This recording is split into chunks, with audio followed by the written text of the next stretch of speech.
才享受几天，就被扔到这鸟不拉屎的古代。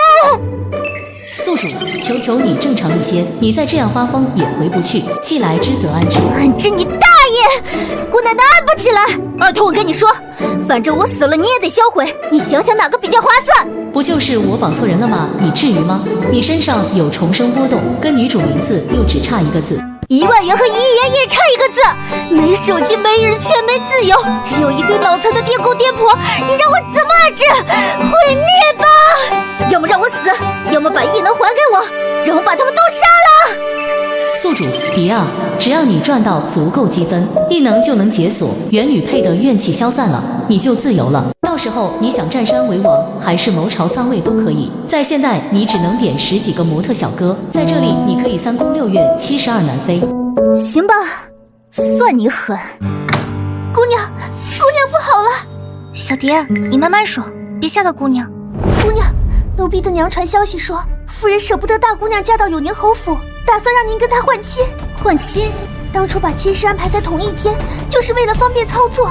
大姑娘的嫁衣盖头也跟您的极像，夫人昨天还说我们年纪小，特意安排了她身边的青竹、绿竹送嫁，也是为了这个。嫁给永宁侯府那个28岁不能人道，还有个当官庶子的老男人。姑娘，您快想想法子呀！这要是拜错了堂，可就换不回来了。夫人也太偏心了，这不是把您往火坑里推吗？这丫头怕不是为了我，是怕她自己做不成江景瑜的妾吧？也好，就拿你开刀。姑娘，你跟我来。瞧瞧你像什么样子，今天就是出阁的日子了，头不梳脸不洗，到处瞎跑什么？沈家的脸都让你丢尽了。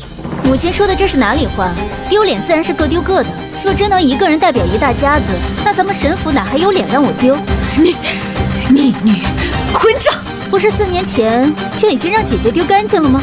母亲口口声声让我跟姐姐学她争强好胜，害死未婚夫，成了望门寡，还是学她20多了嫁不出去，连累了整个沈家所有的姑娘。你姐姐从小关照你，已经半点手足之情不念，揭她的伤疤。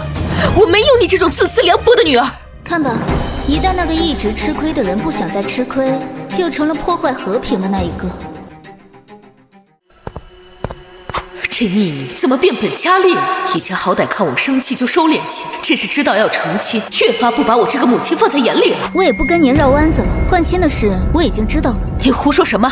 一天天的不知所谓。不知所谓？行，就当我不知所谓。特意安排2个女儿同一天出嫁，还安排一样的嫁衣，又不许我们的贴身丫鬟跟着，母亲不觉得太巧合了吗？小蝶早就给我探听清楚了，若不是还顾及着沈家的脸面，上花轿的时候我能掀了2人的盖头，让大家看看你究竟偏心到何种程度。完了，二姑娘这是失心疯了吗？怎么把我供出来了？来人，把那嚼舌根的贱婢拖出去！你想干什么？这话应该我问母亲才对，同样都是你的女儿，你怎么偏心至此？江景瑜是我订婚多年的未婚夫，你凭什么换给沈婉柔？同样都是女儿，可你说说，从小到大，你可曾让我顺心过？你处处掐尖要强，跟你姐姐比吃比穿，什么都要争，何曾体谅过我的难处？你说我掐尖要强，可是你一碗水端平，给我一样的，我又何必去争？什么好的都紧着沈婉柔，她挑剩下的才轮到我。我若不争，吃穿用度连她的丫鬟都不如。你说我不省心，你摸着良心说说，除了跟沈婉柔吵架，我从小到大可曾在外给你惹过事？你那乖巧懂事的大女儿，为了跟人炫耀，鼓动未婚夫牵手给她列大宴，结果害得陈家公子坠马身亡，连累咱们家被陈尚书多番打压，你怎么不说？你怎么不曾做错什么？你的出生就是错，你就不该投胎到我肚子里。明明怀着你的时候，大夫都说是男孩的，为什么生出来是个女孩？我已经有婉柔了，我想要的是个儿子。你不光不是儿子，还导致我难产，几年怀不上。若不是生你坏了身子，你父亲也不会被你祖母压着纳妾生下庶长子。生男生女是我能左右的吗？就因为这些，你从小看我就不顺眼，你对沈池都比对我这个亲生女儿好。亲生的又如何？你连沈池都比不上。沈池就算不是我生的，也从不敢忤逆我。婉柔出生的时候，老爷升了官；沈池出生的时候，我终于怀上了华儿。华儿出生的时候，你父亲承诺我再不纳妾。他们3个都是有福气的孩子，你这个瘟神灾星，凭什么跟他们比？可恶，是元神残留的意念在作祟。这傻丫头争了一辈子，原来从一开始就输了。宿主稳住，别冲动。母亲终于难得坦诚了一回，还真让女儿受宠若惊。早承认你不喜欢我，也能让我认清事实，免得再对你有什么期待。不管你信不信，我争的从来不是那些外物，我争的是公平。你也不用觉得受了天大的委屈，我生下你，给了你一条命，这些年也没短了你的吃喝，已经是天大的恩情了。从来只有你欠我的，我不欠你任何东西。你要公平，你又何曾给了我公平？婉柔和华儿都没让我难产，就你让我难产伤了身子，你怎么不公平一下？二头，为什么我现在控制不了身体的反应？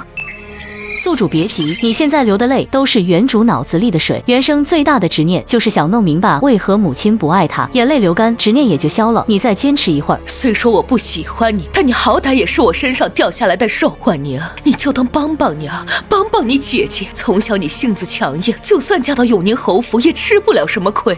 可婉柔不一样，她天性纯善，那种世家大族根本不适合她。再说江家本来求娶的就是婉柔，只是我那好姐姐嫌贫爱富，没看上江家的门第，所以这亲事才落到了我的头上，对吧？陈家公子坠马身亡，偏偏江锦瑜中了箭缘，我那好姐姐可不就后悔了吗？母亲总说我喜欢抢她的东西，你摸着良心想想，究竟是谁喜欢抢谁的？母亲说我是倒霉鬼丧门星，你好好想想，究竟谁才是丧门星？你以为她嫁到江家就能高枕无忧了？原先陈尚书家那么好一门亲事，都能让她克成那样，谁知道江锦瑜这个头名箭缘会不会被她克得中不了进士？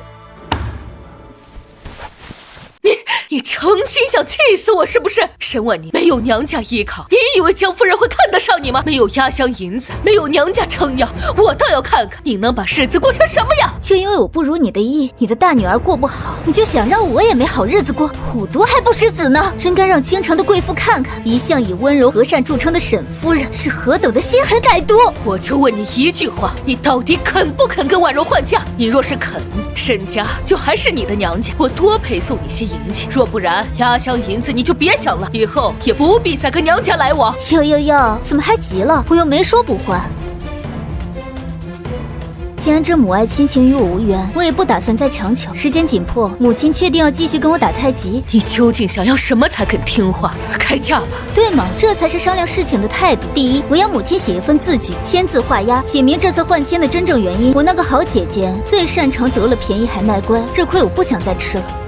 母亲，别装傻，越是为他辩驳，我越恶心，惹恼了我，你们就占不到便宜了。所以安静听我说。我记得那次舅母送来2匹烟罗纱，1匹月白，1匹藕荷。沈婉柔气色不好，撑不起月白，就先把我的藕荷色抢了，回头还跟表姐妹们哭诉是我抢了她喜欢的月白色。你呢，不分青红皂白就训斥我，你们母女俩将我的名声都败坏的差不多了，谁还会跟我交朋友？都是些陈谷子烂芝麻，有什么好说的？我不可能给你写什么字据，你死了这条心吧。要是让人知道是婉柔不想嫁永宁侯府才跟你换妻，她名声就毁了。她的名声不能毁，我的名声就可以随便毁是吗？你信不信？若是没有这一纸字据，回头她就会传谣言，说我为了攀附权贵设计跟她换妻，合着她为数不多的闪光点全靠我衬托呗。我跟她不一样，只要她老老实实，那么大家相安无事。要是非得踩着我的名声装受害者，我不介意鱼死网破。这个先让我想想，你还要什么？索性全说了。第二，既然想让我替她去那虎狼窝，这嫁妆上就不能亏了我。当初你说姐姐嫁的是侯府，嫁妆必须丰厚，明面上就3000多两，压箱银子也不会少于2000两。既然现在是我嫁侯府，那么这份5000两的嫁妆就必须是我的。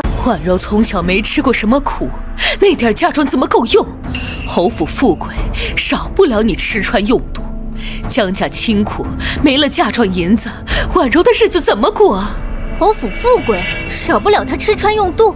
嫌江家穷，嫁到侯府去啊！沈婉柔没吃过苦，我就活该吃苦。就因为我能吃苦，所以就得有吃不完的苦。不能人道，还有个狠毒庶子的傻子老男人，配5000两银子的嫁妆；20岁的英俊介元，配1200两银子的嫁妆。想要哪个，你们母女先挑，别想着既要又要还要。世上没有那么便宜的事。还有半个小时宾客就要上门了，你还有1炷香的时间。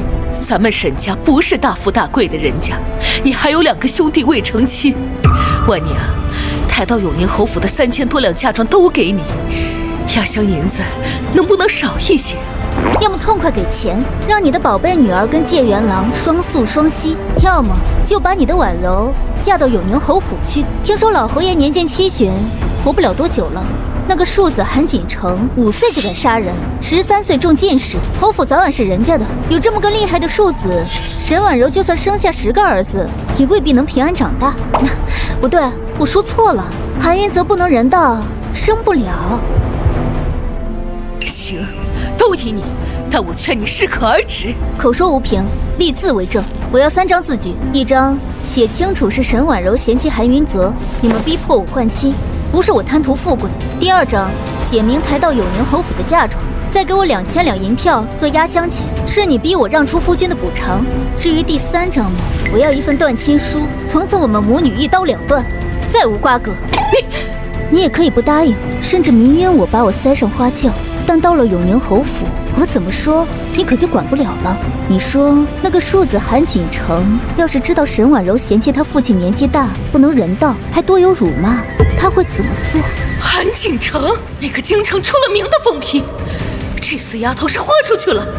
她若是硬来，真的会鱼死网破。若是那孽障嫁过去，真对韩云泽做了什么，沈家一家子都得陪葬。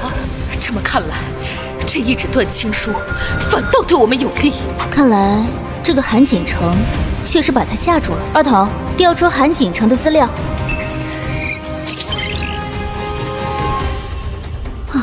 够狠！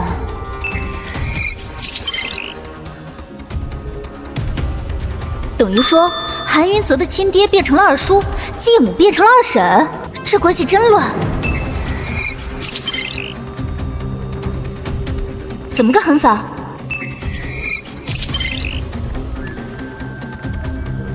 睚眦必报，护爹狂魔，有点意思。这门亲事本是陈尚书家为了自己的女儿脱身才塞给我们家的。陈尚书夫人承诺，只要我们家接下这门亲，以前的事就一笔勾销。我也是没办法，为了婉柔只能答应。本想姐妹换嫁，神不知鬼不觉，谁知这孽障竟知道了。断亲书对你我2家都有好处，你嫁过去，是生是死都与沈家无关。母亲想通了，钱财身外之物都给你，只希望你拿了钱就闭上你的嘴，别再惹是生非。看来对付这种人就得比他更狠，更不要命。母亲，时间不多了。这孽障简直是狮子大开口，我有心不给，可他软硬不吃，没有商量的余地。他不敢赌，在沈家10个我也比不上一个沈婉柔，可沈婉柔也永远比不上他那个宝贝儿子。宿主，既然知道那是龙潭虎穴，你怎么敢去跳？要我说，不如嫁去江家，有剧情做背书，收拾他们一家子也容易。那个韩锦城跟开挂一样，一肚子鬼主意，我觉得咱俩玩不过他。不是你说男女主死了，小世界就崩塌了吗？按剧情，沈婉柔嫁进永宁侯府活不过3年，这会儿你又不怕她死了？这个世界的运行法则是不允许宿主你这个外来者直接杀死男女主，但剧情里他们本来的命运不在此范围内。懂了，借刀杀人不算犯规。原主的愿望是想让所有辜负他的人受到惩罚，尤其是江锦瑜，他想让这渣男把他的痛苦都体会一遍，一刀砍了太便宜他了，钝刀子割肉才疼。你跟我说说，我怎么把江锦瑜的肚子搞大？你有男人生子丹吗？要不你把异能还给我，我偷偷潜进江府把他阉了。江家那老太婆子怜子如命，知道儿子成了太监，心情直这辈子都别想过50。江锦瑜鸡飞蛋打，肯定痛苦不堪，一家子都别想好过，这刀太值了。宿主，咱就不能把这当成全息游戏，按部就班慢慢做任务吗？你能不能别总想着卡 bug？ 姐喜欢有挑战性的高端局，玩垃圾游戏就是浪费生命，别惹我，小心我撂挑子不干了。好的，老大，没问题，老大，您爱怎么玩就怎么玩吧。好，我写。写清楚，是沈婉柔嫌弃韩云泽年纪大，不能人道，还有个厉害的庶子哭着求你换亲。继续。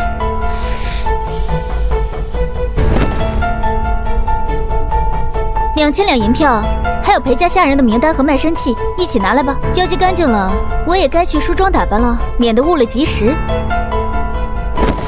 好，果然是养不熟的白眼狼。不过是让你换个婆家，你就跟我断绝关系，你就不怕天打雷劈？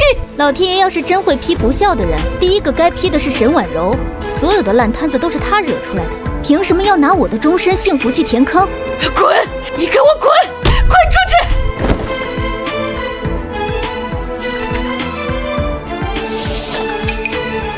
这丫头上辈子靠着欺辱原身，成了江锦瑜的宠妻，留着也是祸害。这个母亲自己处理吧。嬷嬷说二妹妹在跟母亲谈事情，不许人打扰。我这心里怎么慌得厉害？妹妹，你和母亲谈完了？就这寡淡的长相，干瘪的身材，低配版林黛玉，还硬捞人设，江锦瑜也是眼瞎。石婉妮，你又欺负姐姐！今天大喜的日子，你就不能消停一点？还不赶紧给姐姐道歉！啊！你竟然敢打我！打你就打你了，难不成还得挑个良辰吉日？你管我叫什么？跟姐姐大呼小叫，直呼其名，你的书都读到狗肚子里去了。华儿，娘，他打我！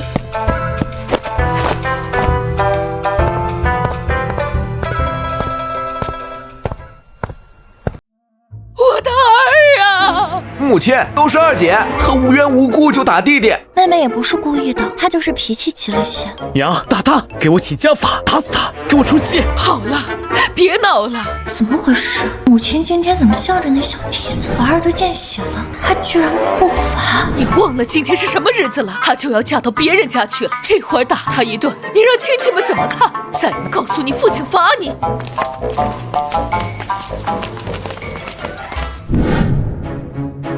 阿娘，您怎么糊涂了？那种字据是能写的吗？这不是上赶着留把柄在他手里，您还把嫁妆都给了他，那我呢？就那几百两银子，以后我在江家的日子怎么过？你以为我想吗？你是没见他那混不吝的样子。我若不答应，谁知他会做出什么事来？你竟然还埋怨我！我这都是为了谁呀？娘亲不气，是柔儿错了。柔儿只是没想到二妹妹竟然这么狠，要跟娘断绝关系。要不还是让我嫁过去吧，谁让女儿命不好呢？只当没生我罢了。都怪那个孽障，冷心冷肺的东西。娘再给你添些，凑到600两，再多真的拿不出来了。你还有弟弟们呢。女儿知道了。沈婉宁，你等着，这些钱我早晚会让你家被吐出来。罢了，钱没了可以再赚。韩景城那小煞星，我们惹不起。段庆书签得好，以后那孽障是生是死，都跟我们沈家没有关系了。胸中一口义气，总算是散了。这大概是原身的不甘吧？何必呢？握不住的沙，不如扬了它。宿主说的对，适当的松一松手，可能收获更好的成果。不，我的意思是，得不到的情就快刀斩乱麻。检测到沈母、沈婉柔、沈华心情值大幅下降，获得积分300点。这才刚开始。二童，这玩意儿帮我存进系统空间。下不为例。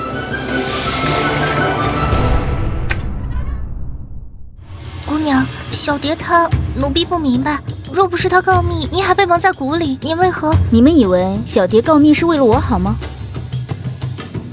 她盼着跟我嫁到江家，好给姑爷做妾，这心思早就不是1天2天了。以往年节时往江家送东西，都是她抢着去。她急着告密，是怕自己去不成江家，断了她的青云路。这种会被主的人，我留着做什么？原来是这样，是奴婢错怪姑娘了。还有一件事，换亲的事已经定下了，你们要跟着我一起嫁到永宁侯府去。姑娘，您不是去跟夫人交涉了吗？怎么会？我那个好母亲、好姐姐，怎么会因为我闹一闹就放弃？与其两败俱伤，不如将计就计。你们也别愁眉苦脸的，嫁到江家，有刻薄的婆婆和刁蛮的小姑子，日子也未必好过。嫁到永宁侯府，我上头没正经婆婆，等老侯爷没了，2房1分家，咱们关起门来过自己的日子，岂不自在？可那位大姑爷，传言他，还有那个小爷。男人不行，我更高兴，省心。至于那个韩锦城，我又不打算生孩子跟他抢家产，他想来也不会为难我一个名义上的嫡母。日子是自己过出来的，我都不愁，你们愁什么？这事儿你们烂在肚子里，假装什么都不知道。夫人安排你们怎么做，你们就怎么做。记住了，这次换亲只能是一场意外。真是越发不像样了，婚嫁这么大的事，竟偏心到如此地步。婉宁难道就不是他身上掉下来的肉？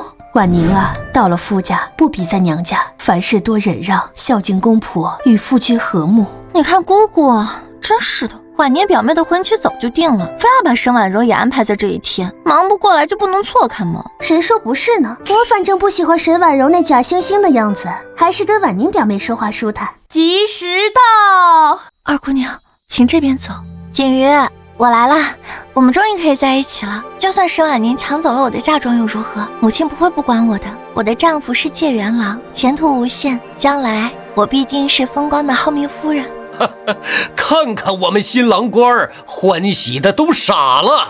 荒谬，真是荒谬！我竟真的要娶婉柔为妻了。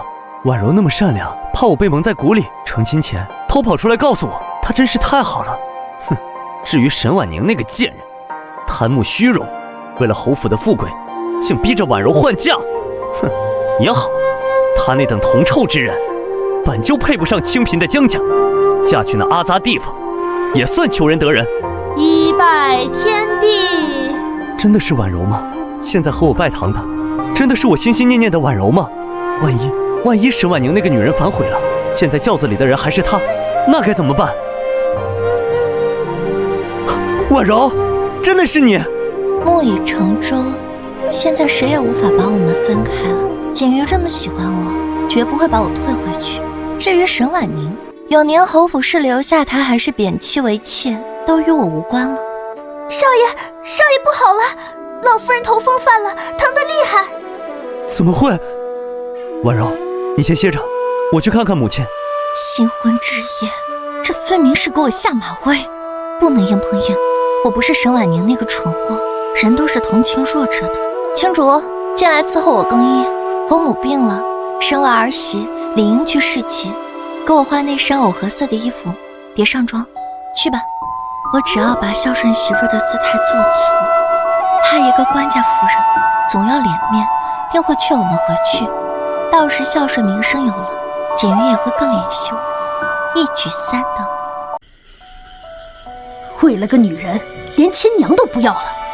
儿子是我的全部，我绝不允许任何女人把他从我身边抢走。母亲，您怎么样了？媳妇儿听说您身子不适，她来侍疾。你怎么会在这儿？锦瑜，这到底是怎么回事？我为你定下的不是沈婉宁吗？母亲，是接亲时，姐妹俩上错了花轿，如今木已成舟，只能将错就错了。上错花轿？撒谎！这小狐狸精好手段！我那乖巧的儿子，为了他，竟学会骗我了。儿子本就心悦婉柔，如今能得偿所愿，许是爹在天之灵保佑。天杀的！为了这狐狸精，连死去的爹都拿出来说嘴。母亲，千错万错都是婉柔的错，您打我骂我都行，千万别气坏了身子，也别怪锦瑜，她只是不想让我难堪罢了。妹妹已嫁入侯府，我也已和锦瑜拜堂，她若不认，婉柔唯有一死。儿子求您了，婉柔已是我的人，您就成全我们吧。我的儿啊，为了这个贱人，你竟然这么不爱惜自己的身子，这是在挖我的心呢！傻孩子，快起来！你要的母亲哪样不依你？婉柔这孩子我也喜欢，能嫁到我们江家，我只有欢喜的。母亲，您同意了？可他本是定给永宁侯府的呀，侯府有权有势，你爹早逝，留下我们孤儿寡母，为娘是怕他们报复啊。哎呀，是了，我只想着和婉柔厮守，却忘了母亲和妹妹。母亲放心，永宁侯府急着娶妻，本就不在乎娶的是谁。我妹妹也一直羡慕侯府富贵，如今将错就错，她怕是乐在其中呢。不然侯府早就发现弄错了人，怎么会到现在还没动静？原来如此，我就说沈婉宁那贪慕虚荣的女人，怎么可能不闹？定是看上了侯府的富贵，将错就错了。罢了，你们都回去歇着吧。恶婆婆又如何？只要夫君向着我，她就不敢怎么样。这第二关也就过了。就是不知沈婉宁那个傻子今晚过得如何。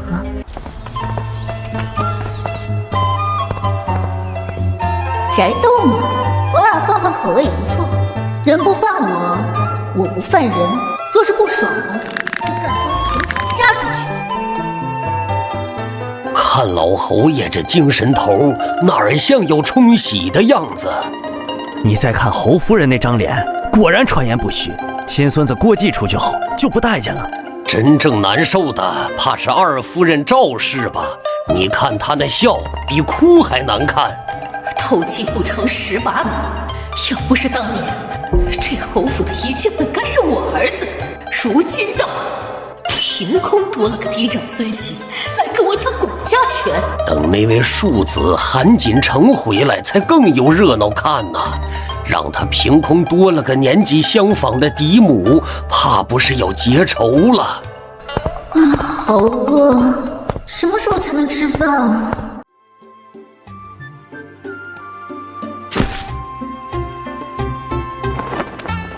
真是个美人哟，二头，这不图同一小奶狗吗？我同意换家真是棒棒的。他真好看，看我的眼神也没有厌恶，太好了。世孙夫人，请用子孙饽饽。生，还行，确实还行，不太熟，但凑合能吃。世孙要说生。哦，生。行了，你们都下去吧，这里不用伺候了。你家的饭还挺好吃的，来点不？好吃，是张大厨的手艺。真乖，吃软不吃硬，我就喜欢这种单纯小奶狗。你不吃了吗？别客气，当自己家一样。什么叫当自己家一样？我已经嫁进来了，这以后就是我自己家，我字典里就没有客气俩字。哦，太可爱了！为了这美诗美男，这日子也不是不能过。吃饱了，该圆房了。可我不想。饱了，那聊聊天。怎么忽然不高兴了？没有，夫人，我能跟你商量个事儿吗？你说，我听着。你真的是我夫君吗？我舅舅家10岁的小表弟都比你成熟。啊，走什么？洞房花烛夜，你还想跑？你想干嘛？能动手干嘛瞎逼逼？他怎么把我心里话说出来了？你这智商是怎么生出那个天才儿子韩锦成的？物极必反吗？宿主，悠着点，别把人家吓坏了。他当年受过刺激，有心理阴影。来了，小奶狗得哄着，我有耐心。你到底想干嘛？我想回家。为什么家？这不就是你家吗？我想回我自己的屋子。这以后就是你的屋子。你祖父没告诉你，成亲后要跟我一起睡吗？说了，和祖父说，新娘子不会强迫我。我跟你说，你别欺负我。你要是欺负我，成儿回来会打你的，他可厉害了。你拿儿子吓唬人，不觉得惭愧吗？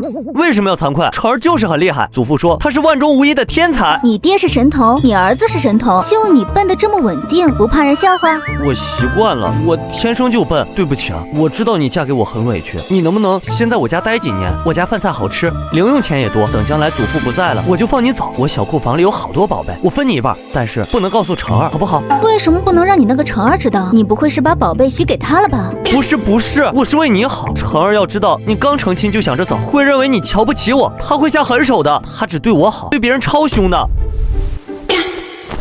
躲什么？拜了堂就是合法夫妻，忤摸自己夫君还犯法了？我不喜欢，强拧的瓜不甜。哟，还会说歇后语了？强拧的瓜不甜，但是它皆可啊。你叫韩云泽是吧？过来，咱俩说说话。你知道我是谁吗？知道，沈家大姑娘沈婉柔，以后是我的夫人。哼，说对了一半，我以后是你的夫人，但我不是沈婉柔。听好了，我叫沈婉宁，是沈家二姑娘。今天上错了花轿，沈婉柔嫁到我未婚夫江家去了。哈？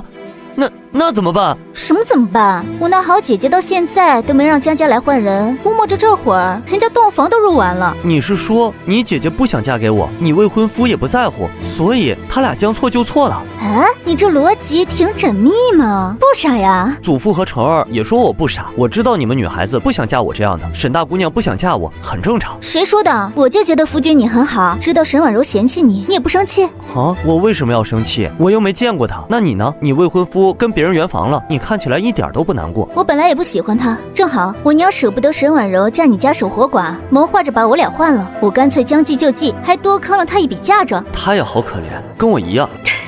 果然还是傻，别人说什么你信什么。你骗我，你怎么可以拿自己母亲的名声开玩笑？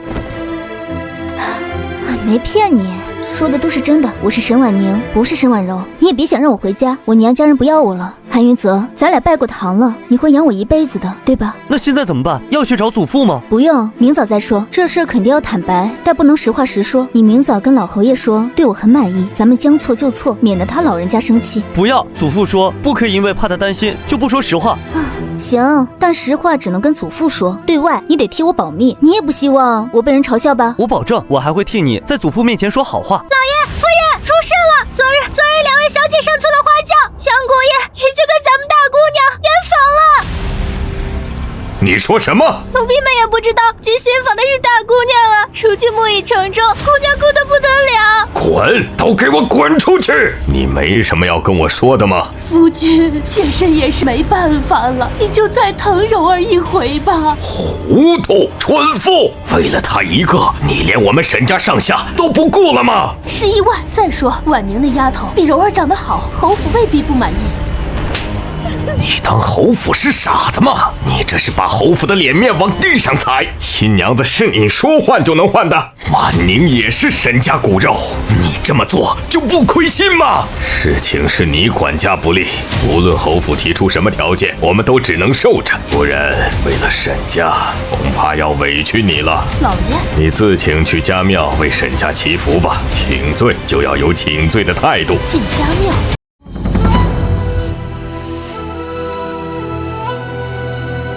爷爷，我真有要紧事。好，泽儿长大了，有要紧事了。喝口茶，慢慢说。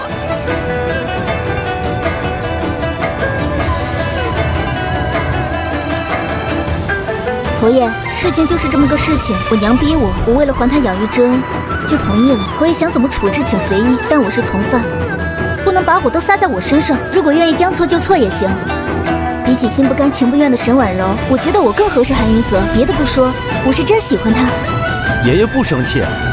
哼，爷都要气炸了！一个五品官人，敢拿我永宁侯府的继承人婚事做法子。小丫头倒是有胆识，真喜欢我大孙。喜欢，看着他的脸，我能多吃2碗饭。将错就错，这丫头有勇有谋，看着也不像会吃亏的，对泽儿也没有嫌弃，倒好像也不错。侯爷，这事闹开，两家脸上都不好看。这场婚礼花了不少钱，满朝文武都送了礼，您总不能把份子钱再退回去吧？你也不会想把那个已经和别人入了洞房的沈婉柔再换回来吧？爷爷，办婚礼好累，我不想再成一次亲了。也罢，泽儿这傻小子有福气，这个二丫头倒比她姐姐更合适。夫君真棒。侯爷，沈大人与沈夫人求见。宁丫头，你怎么看？夫君，你饿不饿？想不想吃小笼包？想。行，摆早膳，别饿着这2个小馋猫。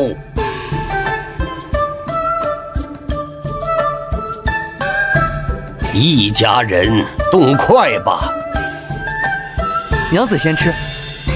夫君也吃。爷爷也吃。哎，好，我们泽儿成了亲，就是大人了。待会儿见了侯爷，按我交代的说，别搞幺蛾子。进家庙，还不是你非要换亲，现在倒怪我了，都怪沈婉宁那4丫头，这么快就露馅了。宁丫头啊，我跟你说，泽儿小时候可好玩了。真的吗？夫君小时候这么可爱啊？爷爷，别说了，我都这么大了，要脸的。还有一次，他把我的胡子当毛笔，蘸着墨水。爷爷，你再说我生气了。好了，不说了，咱们也该见见你岳父岳母了。你们俩躲到屏风后面去听着。侯爷，沈大人和沈夫人请过来了。哼，沈大人，本侯爷真是小瞧你了。千错万错，都是我沈家的错。下官疏于内宅，才犯下这般大错。此事要如何解决，全凭侯爷做主。沈大人真是好算计，把难题丢给了老夫，还是由你沈大人决断吧。侯爷，新娘弄错这事儿，只有咱们3家知道，不如神不知鬼不觉，悄悄换回来。当然，小女婉柔清白已逝，无颜再做世子夫人，只求侯爷给沈氏留一点脸面，生死无论。老爷，沈大人好决断，只是本侯爷可不想担了逼死你沈家女儿的骂名。这沈崇礼嘴上说着让姐姐去死，其实是以退为进，逼爷爷不能真把姐姐怎么样。当官的心眼子就是多。那可不，能在朝堂上混的，哪个是省油的灯？对了，我刚分析完这个时代的科举难度，13岁就考中进士的韩景成，智商相当于现代的。别说了，压力山大，给这种妖孽当后妈，我怕是活不过3级。算了，有这么个傻爹，那位天才神童应该没有厌蠢症吧？侯爷，杀人不过头点地。婉宁既已嫁入侯府，便是侯府的人，生死荣辱全凭侯爷做主。沈家再不干涉，下官奉上5000两银票和一副青云子的真迹，以表歉意。贱内愚钝，则请去家庙祈福，给侯府赔罪。只求侯爷要打要杀，可着我夫妻2人来，莫要牵连了沈氏一族。老爷，前错后错都是我的错，先后也网开一面，要是看不上我家2丫头，休了，或是留下做个奴婢也成。蠢货！我刚抬出宗族，是想让侯爷适可而止，你让他做奴婢，我沈家的脸还要不要了？沈夫人言重了，就按沈大人说的办吧。只不过沈婉宁既然已经嫁过来了，那就是我侯府未来的当家。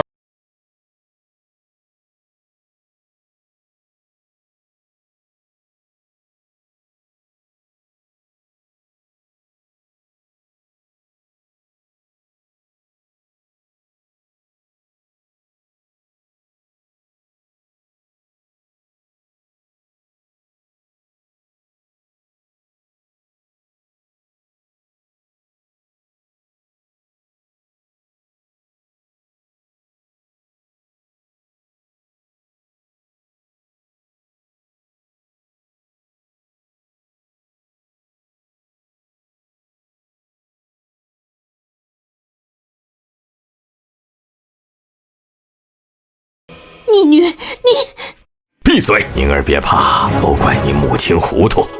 你放心，有爹爹在呢。劳烦姑娘了，宁儿惯用的丫鬟我们已经带来了，就在2门候着。沈大人放心，奴婢这就去安排。哎，宁儿，是爹娘对不起你呀。事已至此，你也想开些。世子虽不如江家小子，但身上有爵位，过几年世子袭爵，你就是正2品的诰命夫人。这偌大的侯府都是你当家，好日子在后头呢。现在想起打亲情牌了，早干嘛去了？无利不起早，看我怎么坑你！爹爹不必自责，只是母亲说我嫁入小门小户，爷怎么教我大宅门的规矩？如今到了侯府，女儿怕自己露怯，丢了沈家的脸。江家才多大点地方，我教你大户规矩，你用得上吗？怕丢脸就多学多看。闭嘴！啊，宁儿不必理他。规矩的事不急，回去爹爹替你寻一位宫里退下来的嬷嬷。不必了，爹爹，我都嫁做人妇，再找嬷嬷学规矩，恐让人耻笑。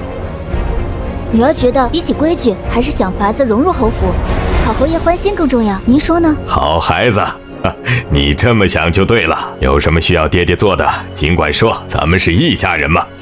有爹这句话我就放心了。你也知道，阎王好见，小鬼难缠，这府里上上下下主子众多，我这个外来的，要想不得罪人，总得知晓些个人的喜好禁忌吧。里里外外都要打点。爹啊，您看……沈婉宁，你别太过分！你姐妹俩的嫁妆，再加上给侯府的赔礼，家里哪还有钱？哦，那算了，爹娘以后就当没我这门姻亲吧。我在这府里不受待见，想来也帮不上家里什么忙。唉，白嫁了。你不受待见，是你性子不好，关银子什么事？你姐姐人缘那么好，怎么不见她要钱？母亲亏不亏心？交朋友得有来有往，别人送个银簪，姐姐回个金镯，人缘能不好吗？您从小贴补她多少东西，如今我想打点下人打听消息，不花钱谁理我？您以前不也打点过我爹身边的小厮吗？你好了，都少说2句。前面的投资已经赔进去了，若不能让这丫头在侯府站稳脚跟，就全打了水漂。罢了，99败都败了，不差这一哆嗦。宁儿想的周到，打赏的钱不能省，家里确实不富裕，爹让人给你送500两银票，你先用着。老爷，他……你闭嘴！宁儿受了这么多委屈，还为家里着想，你若再辜负孩子的心意，以后就在家庙别出来了。气不气？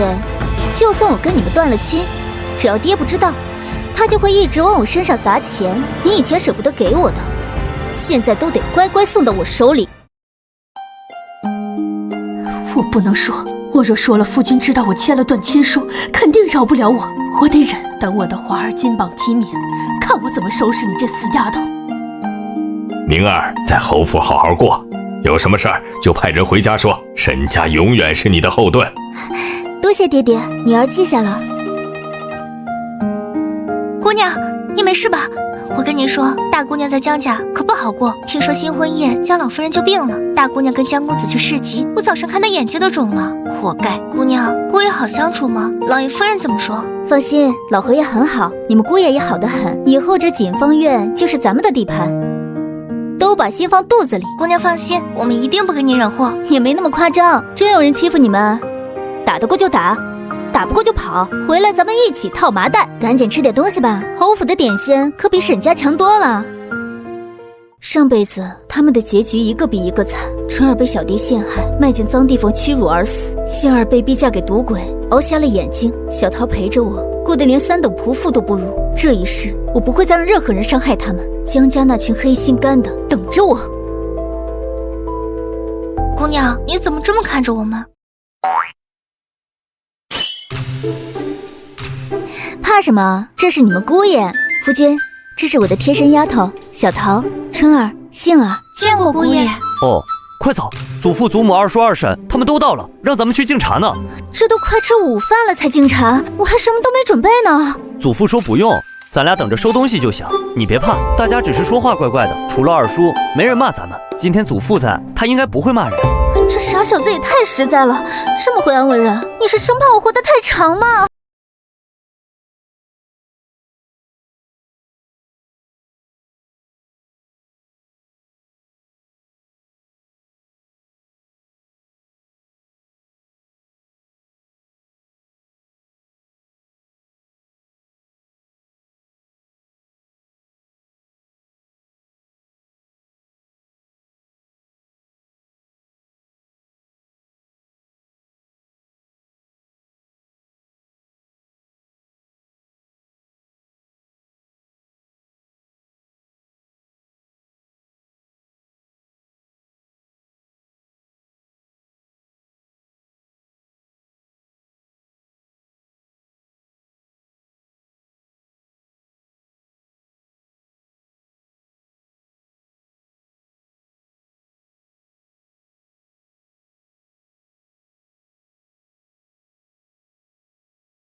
孙媳给祖父祖母敬茶。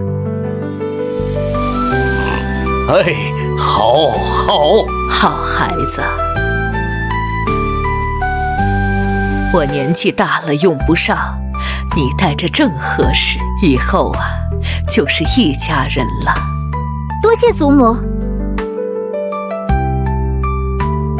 各位弟弟妹妹，事发突然，嫂嫂未来得及准备礼物，改日再补上。这丫头好个自来熟，半点不见新媳妇的拘谨羞涩，倒是个不好对付的。上不得台面的东西！老侯爷，午膳已经准备好了。唉，看着这群戏精，再好吃的饭菜都不香了。想开点，食不下咽的又不是你一个。你没看老侯爷一碗汤喝20分钟吗？就怕自己先撂筷子，晚辈吃不饱。他不是只偏心韩云泽吗？确实偏心，但他也疼其他孙辈。这世上就没有不偏心的人。我厌恶的不是偏心，是明明偏心还死不承认，当了婊子还要立牌坊。没错，这么爽的事只能我做。香秀，以后你就跟着大奶奶吧。爷爷这是不放心，刚进了门就塞了个眼线进去，有好戏看了。人形监视器无所谓，我最大的秘密是系统，别的也没什么不能让人知道的。正好，多个活百科。这是香秀，以后都是自己人。侯爷怕大奶奶不熟，才请我过来，家里已给我定了亲，也就待2年，以后这院里还得养着3位妹妹呢。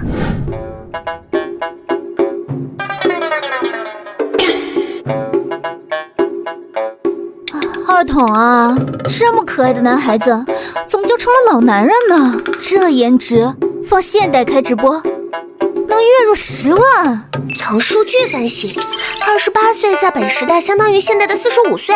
他显年轻的原因有3：1养尊处优，2不近女色，作息规律，3也是最重要的一点，智商低，没心没肺。你醒了？你喜欢看画本子，平时还玩什么？看画本子、画画、算学、种花。平时除了陪祖父和成儿，就自己玩。真够宅的，都不出门吗？出门啊，祖父让我每隔几天必须出门3个时辰。我会去买书、买点心、买玩具、喝茶、看戏。那些戏咿咿呀呀的，你真能看懂？不会是跑去睡觉凑时间吧？你怎么知道？3个时辰好长啊，我也不知道该去哪。你真是身在福中不知福，我们想逛个街都难。那下次你跟我一起去好不好？2个人应该没那么无聊。我看街边有好多首饰店，我有钱给你买。夫君啊，你有多少钱？平时的银子谁管着？李嬷嬷管着，具体多少我没问过，反正总花总有。乖，以后别这么说话，容易挨揍。你看啊，以前你单身，李嬷嬷管钱没问题，现在你成亲了，男人的钱得给媳妇管着，懂？哦，行，我去跟李嬷嬷要。不是，你都不挣扎一下的吗？这也太好骗了。姑娘，这新姑爷真好，比那个江公子强多了。您这可算是掉进蜜罐里了。夫人，能不能下个月再买胭脂啊？我把月钱花完了。我也没想到只有这么多，我以后不买那么多画本了。你平时月钱多少？好像每月10两。画本子最多100文一本，你1个月买画本子也只花1两半。天气喝茶能花多少？你喜欢算学，自己算算，你每月该剩下多少钱？而且逢年过节，祖父祖母给你的压岁钱呢？你小时候积攒的那些呢？粗略一算，你最少该有上千两，难不成你的银子长腿自己跑了？啊！我的小钱钱被人偷了。还行，没傻透。那你觉得是谁偷了你的银子？江洋大盗。看画本子看魔怔了，江洋大盗放着侯府库房不偷，专偷你的小钱匣子。我看啊，是监守自盗。你是说李嬷嬷？为什么她要那么多钱干嘛？哪有人嫌钱多呢？是不是？叫过来问问不就知道了。本想逗逗他。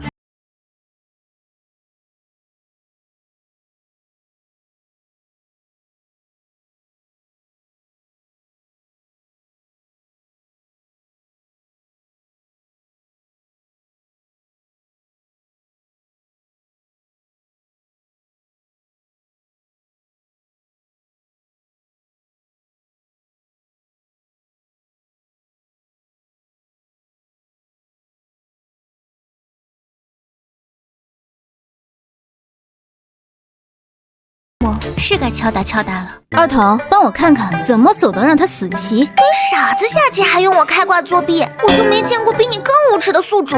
怎么能说我男人是傻子？他只是智商点的有点低。再说了，我这是拿你当陪练，锻炼他的棋艺。大奶奶，小桃迟迟未归，奴婢去看看。李姐姐，新来的那位毕竟是主子，你也消停些，别让人抓了把柄。狗屁的主子，不落户出来的就是眼皮子浅，还嫁过来1天就糊弄世子的银子，岂也太心急了，世子就给他了。可不，钱箱子整个抱过去了，也不知用了什么狐妹子手段。可惜他不知道，在这府里光哄世子没用，能不能活得看大少爷的。大少爷，他可能还不知道自己多了个嫡母吧？等大少爷回来，有那女人的好果子吃，侯爷都保不住他。呸！不知死活的老货，当奴才的背后编排主子，你还有理了？走，姑奶奶跟你去见管事的，我倒是要看看今天谁被揭了皮。哟呵，反了你了！你说我们编排主子，谁看见了？我们还说啊，是你编排主子呢。敢做不敢当的怂货！看这衣服啊，该不会是那位带来的吧？陪嫁丫鬟，正好主子不敢动，拿你个丫头开刀。哎呦，作孽呀！这盆兰花是大少爷送给世子爷的，你竟然给摔碎了！好个毛手毛脚的贱丫头！小门户出来的就是眼皮子浅，都说了这东西金贵，偏要手欠，这回看你怎么交代！你们血口喷人！小丫头片子还想跟我斗，想拿回银子，先处理你这丫鬟打碎大少爷心爱之物的事儿吧。难怪大奶奶左等右等不来人，原来是在这唱大戏呢。李嬷嬷，世子夫人请您过去，你是想让夫人亲自来请吗？香秀姑娘，您怎么来了？但这丫头打碎了世子的兰花，您看这……凭你有什么事儿，还能让主子等你不成？带走！再废话，直接拿绳子拖着走。小秀姐姐，解决不了麻烦就解决找麻烦的人，墙倒众人推，懂了吗？哎呀，又被堵住了！夫人好厉害，明明再下一个子就能赢，还故意让着我，可我实在连不上了。好笨啊！要是成儿在就好了，成儿聪明。我又输了，还欠了夫人20两银子，下个月和下下个月的月钱都没了，我好笨，好没用。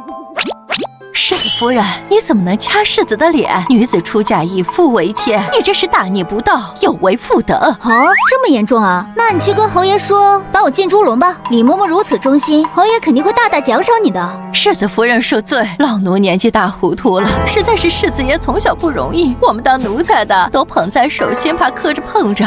您大人有大量，别跟我这老婆子计较。我想去如厕。我怎么跟了这么个没用的主子？真是烂泥扶不上墙。李嬷嬷，世子的钱一直是你管着，这箱子里就3、5块碎银子，2吊钱。堂堂侯府世子，连20两私房钱都没有，这15年钱都去哪儿了？夫人，这账可不能这么算。世子爷花销大，吃饭开戏，买画本子，还时常施舍乞丐。大前年还买过一个卖身葬父的孤女，钱不够把玉佩都压了。前些年积攒的银子早就见底了。说的倒挺好听，香秀，带人去搜他的屋子。小桃，把世子的小厮长平、长安叫过来，先把这老货给我绑了。世子夫人，你不能不讲道理，我是侯夫人安排给世子的，你没资格绑我。有没有资格不是你说了算，不过有一点你说对了，我就是不讲理。怎么，你咬我？祖父说要听夫人的，不能纵容奴才。可是夫人笑得好凶，像成儿发火的样子。李嬷嬷虽然偷了我的钱，可我不想她被打死。那个夫人，你跟我去一下内室，我有事。这不好吧？大白天的呢，你怎么这么不正经？我没有，你冤枉我。你再这样，我告诉祖父去。这么严重，还告诉祖父啊？那不告状行不行？指望这个傻子是没用了，也不知道二太太那边会不会来人。新媳妇第一天就处置丈夫的管事嬷嬷，这是在打二太太的脸，她不会坐视不理吧？果然是个小家庭，没一刻安分。夫人，您不去看看，这世子夫人越过您处置李嬷嬷，不合规矩啊！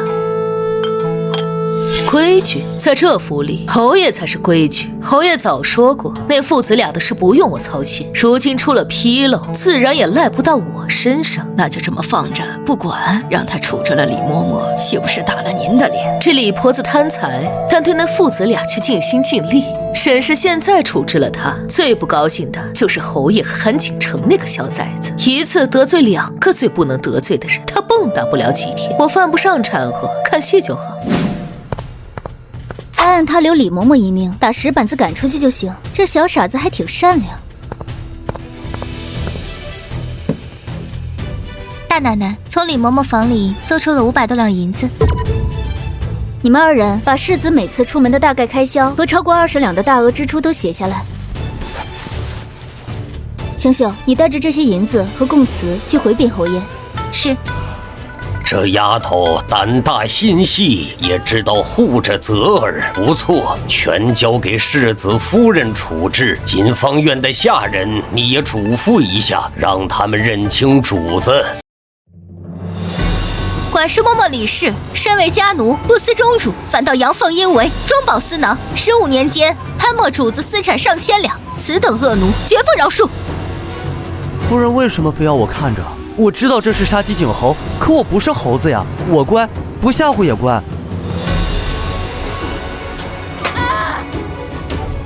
新夫人看着娇滴滴的，下手这么狠。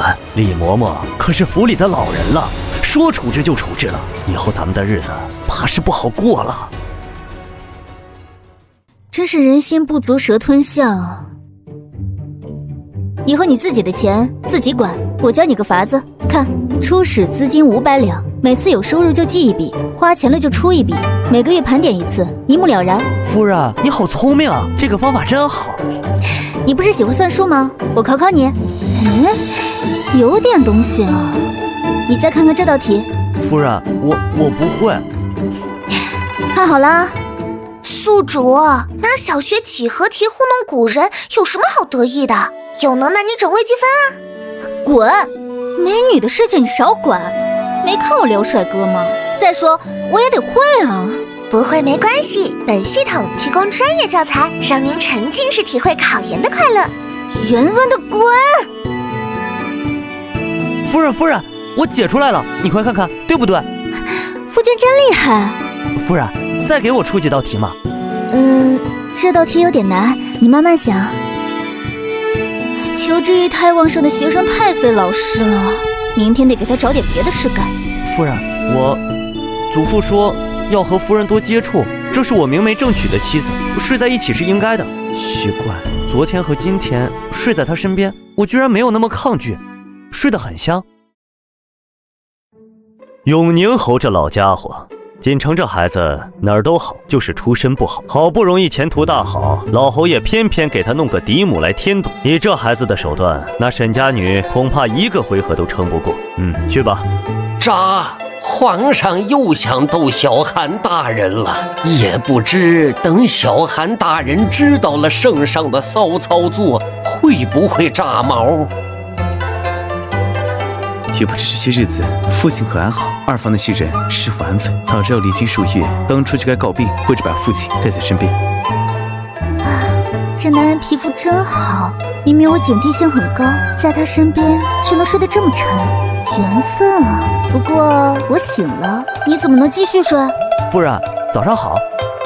夫人，你看，我做出来了。哎呀，我就是想睡觉才出的难题，他还真做出来了，怪不好意思的。做得不错，其实这还有其他的方法。原来如此，夫人，你好厉害。这哪像夫妻啊，分明是哥俩好吧？走，我还没好好逛过这侯府呢，你带我逛逛。哦，对哦，祖父嘱咐过我的。走。大哥大嫂，大嫂在娘家没看过这么大的园子吧？那可得好好逛逛，指不定什么时候就逛不着了。我家确实没有，难道弟妹家有？你祖父不过是礼部尚书，父亲也才是个翰林，居然能建起侯府规格的园子，没少贪吧？你血口喷人！我祖父清廉刚正。哦，没贪啊，那就是你家也没有这么大的园子喽。既然大家都没有，你有什么资格嘲笑我？还说什么看一眼少一眼？弟妹是在说你自己吗？毕竟我家夫君才是这侯府未来的主人。大嫂真是好命，每天都有大哥陪着。我家夫君可忙了，正温习功课准备科举呢。真羡慕大哥整天无所事事。你是该羡慕，我家夫君命好，不用努力就有个现成的爵位等着。弟妹你也别急，等二弟考上进士，熬个10年20年，怎么也给你挣个5品诰命。加油，我看好你们。你欺人太甚，除了爵位，你还能显摆什么？文不成武不就，空有爵位有个屁用！你敢打我，我跟你拼了！二少奶奶，咱们快去找二太太做主。沈婉宁，你给我等着！大嫂，你也太冲动了，要不去母亲院里给二嫂道个歉？都是一家人，何必闹成这样？弟妹这般不像话，确实该好好管管了。我这个当嫂子的，不能看着她越错越多。走吧，去二婶院里坐坐。不能去，二婶是坏人，夫人会吃亏的。我们娘几个聊天，有你个大男人在不方便，你先回去。世子夫人真是好大的威风，方若再不好，也是你弟媳，你怎可直接动手？咱们侯府可没见过这般没教养的媳妇。二婶说的是，侯府确实不能有没教养的媳妇，所以我才替您教训她。弟妹大逆不道，口无遮拦，诋毁圣上。我若不赏她2巴掌，让她闭嘴，传出去，二叔和二弟的前途就都毁了。我这都是为了侯府好啊！你胡说，我什么时候诋毁圣上了？沈氏，找借口也找个像样点的。文不成武不就，空有爵位有个屁用？这话可是弟妹亲口说的，我没冤枉你吧？是要怎么样？你男人就是个废物，还不让人说了？圣上亲封的爵位，在你嘴里竟然没有屁用！楚方若，你藐视圣上，该当何罪？自己找死，别连累整个侯府！你听不懂人话吗？我说的是，住口！你个蠢货，这种有歧义的话也敢乱说！母亲，是他强词夺理。你说不是就不是，跟我说没用。要不要我让人把你这话传扬出去，让满朝文武、满城勋贵都评评理，看看这爵位是不是没有屁用？婉宁，你弟妹不懂事。你做大嫂的多担待，这事是她口无遮拦，回头我好好说说她。糊涂东西，还不赶紧向你大嫂道歉，否则你就超100遍女妓。老二那里，我自会给他找个可心人伺候。对不起，都是一家人，不用客气。不过弟妹以后说话可要谨慎。今天这事，就算皇上大度不追究，满城的勋贵呢？你这话可是一竿子打翻一船人。我家夫君无所谓，可二弟将来是要做官的，你这么得罪人，让他以后怎么在朝堂立足？蠢货，连坏都坏不到点子上，想整治人，偏要逞口舌之快，还把把柄送到人家手里。母亲，大嫂也太欺负人了。你们呐，真是奇了。这沈婉宁不过是小门户出身，倒挺会扯大旗做虎皮。看来以后要对付她，得更小心才行。不是你回去了吗？就那么担心我被欺负？二婶不是好人哟，我们家夫君还知道谁是坏人呢。看来这赵氏以前没少给他亏吃，自己的人自己护着。再敢作妖，连本带利讨回来。回去吧。好。大奶奶，侯爷知道了，不但没罚你，还让人送了好多赏赐来，说是给您明日回门用的。意料之中，这老侯爷是明晃晃的给我撑腰呢。大奶奶，世子爷，二少爷韩云浩求见。我不想见他。别怕，我陪你。大嫂，是舍内管教不严，给大嫂添麻烦了，我替他给您赔个不是。这傻子真是好命，居然娶了这么个尤物，比上次见更勾人了。道歉礼我收到了，你回去吧，我不会跟祖父告状的。傻子就是傻子，你以为我怕你告状？要不是祖父那边要个交代，我凭什么来给你道歉？二弟越来越讨厌了。婉宁，二弟也不是好人，你以后要躲着他走。怎么会？我看二弟挺有礼貌的。不是的，他以前总欺负我，往我衣服上泼墨，弄坏我的东西。他还好色，我看到他抱二叔的丫鬟连翘，把连翘都吓哭了。没几天，连翘就跳井死了。总之，你离他远远的。看把你急的，我又没说不信你，你都能看出他不是好人，我看不出来。放心，我是世子夫人，不是他能随意欺负的小丫鬟。楚风若嘴欠，我就扇他的嘴；韩云浩要是对我起色心，我就废了他，让他进宫换个赛道，说不定还能有番作为呢。婉宁，你怎么什么话都说，不知羞？哎呀，害羞啦？身体又不对劲了。好了，不逗你了，说正事。忘了明天是什么日子了？没忘，回门。祖父给的礼不够吗？我小库房里还有，你去挑。傻大方，沈家人对我不好，给他们好东西白瞎了，捡点面上好看不值钱的就行。对了，你找2本咱大儿子开蒙时用的字帖，就说是文曲星用过的，拿去镇场子，稳稳压江家一头。咱大儿子这感觉不赖，我们就像一家人了。礼物上压过江家容易，可我不行。江公子是解元，我连童生都考不过，嘴还笨，我肯定会给你丢脸的。谁说的？论容貌咱不输，论才学你有容貌，论能力你有爵位，论人脉你有儿子，随便哪样都碾压他。你就记住了，明天回门，他们说话你听不懂，你就冷着脸不说话。来，给我亲一个看看。哼！我的天，你这是想萌死我，好继承我的嫁妆吗？好，不笑了，你刚才那神情不错，就保持住，哼就别哼了。婉宁对我这么好，我不能让你在娘家人面前丢脸。我想让沈家的女眷都羡慕你嫁得好。答应他，宿主，装逼小课堂必须开起来，这是赚取积分最好的机会，让沈氏后悔，让沈婉柔嫉妒，让江景瑜自惭形秽，一次炫耀，积分暴涨，这买卖谁不干谁是傻子。反正都是玩，教教这小傻子怎么装腔作势，以后也用得上。双商不够，经验来凑。宿主加油，我们提供多场景模板供您参考，包教包会。婉宁，沈家的人我还是有点怕。别怕，女眷那边你不用管，尤其要离沈婉柔远点，那是个死绿茶，你玩不过她。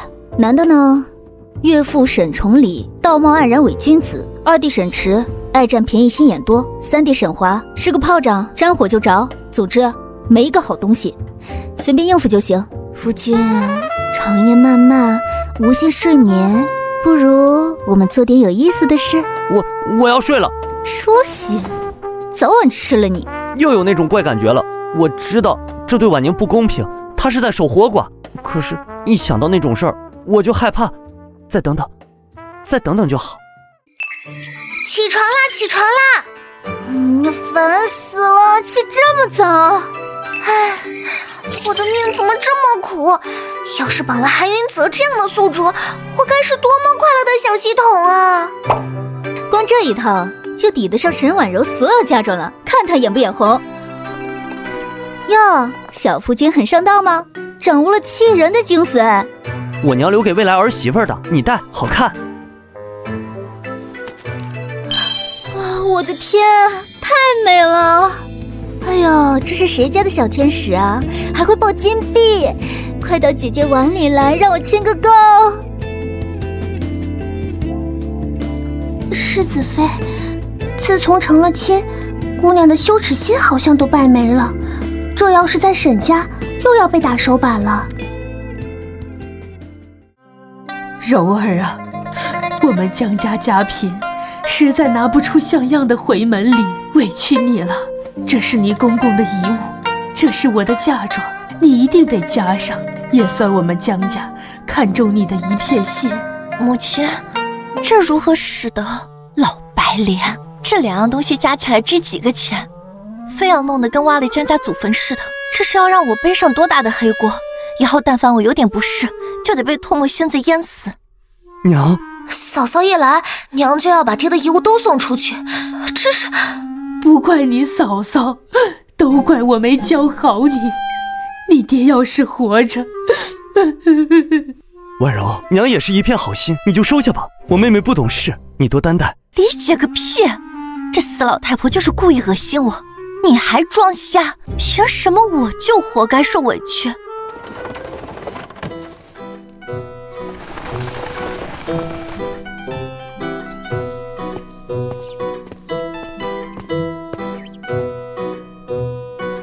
哎呀，这差别也太大了。原本还可怜二姑娘，现在看人家是掉蜂窝里了，那大姑娘怕是心里不平衡喽。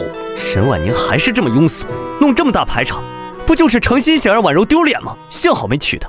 哎呦，贤婿，世子，快请进。韩元泽不是快30的赤傻老男人吗？怎么会这么年轻英俊？柔儿，快让娘看看。叮，收到来自沈婉柔的嫉妒值加1000，收到来自沈氏的怨念值加800。宿主，这波血赚！姐夫，幸好提前培训过，我应该没给婉宁丢人。这个江锦瑜长得没我好看，礼物也没我多，就是岳母和沈婉柔太讨厌了，欺负我媳妇儿不惜了。老爷，您陪2位贤婿聊聊，我带女儿们去后院。华儿，你多跟你大姐夫学学，但凡学上2分，过了同生试，我就阿弥陀佛了。他这是在故意抬举江锦瑜，贬低我吗？这老太婆又犯病了，不是让她去家庙思过吗？怎么一点记性都不长啊？娘说的是，大姐夫就是我的榜样，我一定好好学。蠢货，真看不清形势，放着侯府世子的大腿不抱，去捧一个前途未卜的解元。早知二姐有这般造化，我当初就不帮大姐了。现在时好，还来得及吗？小弟好志气，科举方面二姐夫没什么经验，倒是给你准备了礼物。听婉宁说，两位弟弟都在读书，这是我家成儿开蒙用过的东西，不值什么，讨个好彩头，还望莫要嫌弃。这可是神童韩锦成用过的东西，稀世珍宝啊！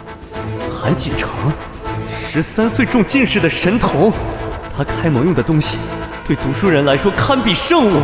我刚才在得意什么？真是可笑！蠢货，还不快谢谢你二姐夫！这可是文曲星用过的东西，千金难求。今年再考不上，我打断你们的腿！多谢二姐夫厚爱，二姐夫高瞻远瞩，非我等凡夫俗子可比。还是池儿懂事啊。小老婆生的贱种就是养不熟，得留点后手收拾这小畜生。夫人夸我了，这个手势是很棒的意思。原来跟外人打交道也不难嘛。沈大人也不聪明，这毛笔都是我用旧的，他还当成宝，我这算是给婉宁出气了吧？好了，女儿好不容易回来，你们娘几个去后院亲详亲详，老夫跟两位贤婿喝几杯。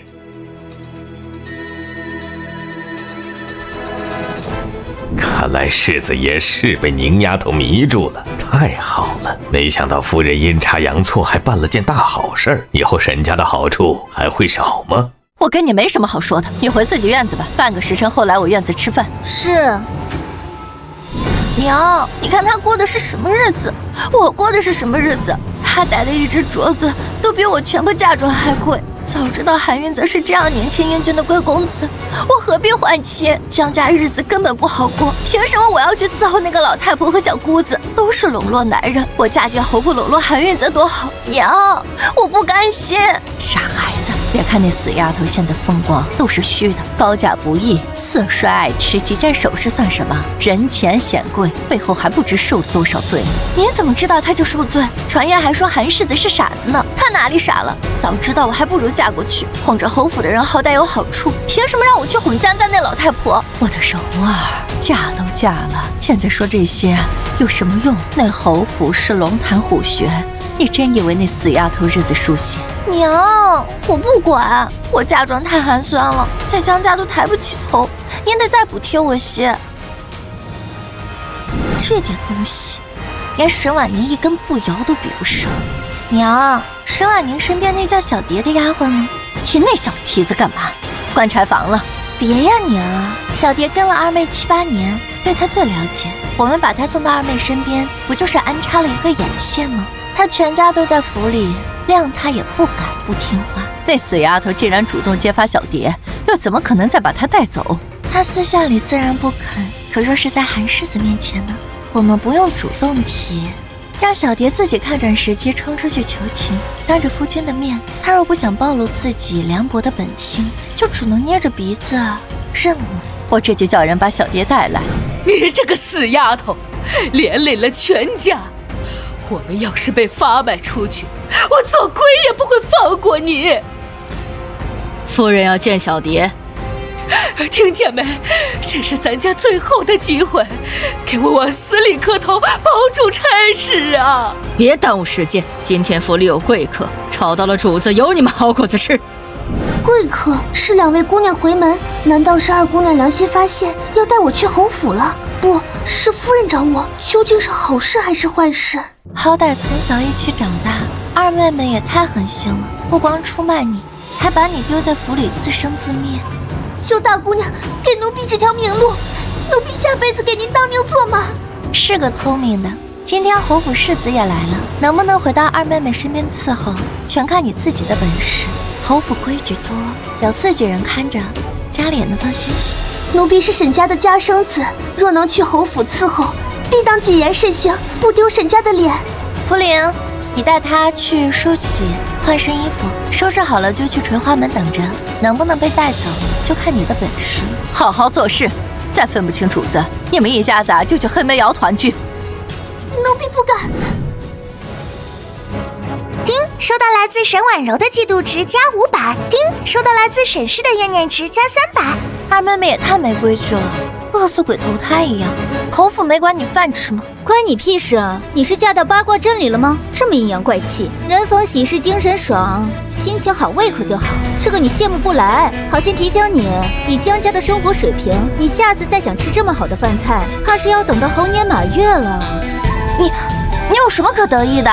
哟，我可太得意了！有的人机关算尽，丢了金镶玉，捡了个破石头。我这个躺赢的小低调，实力不允许啊！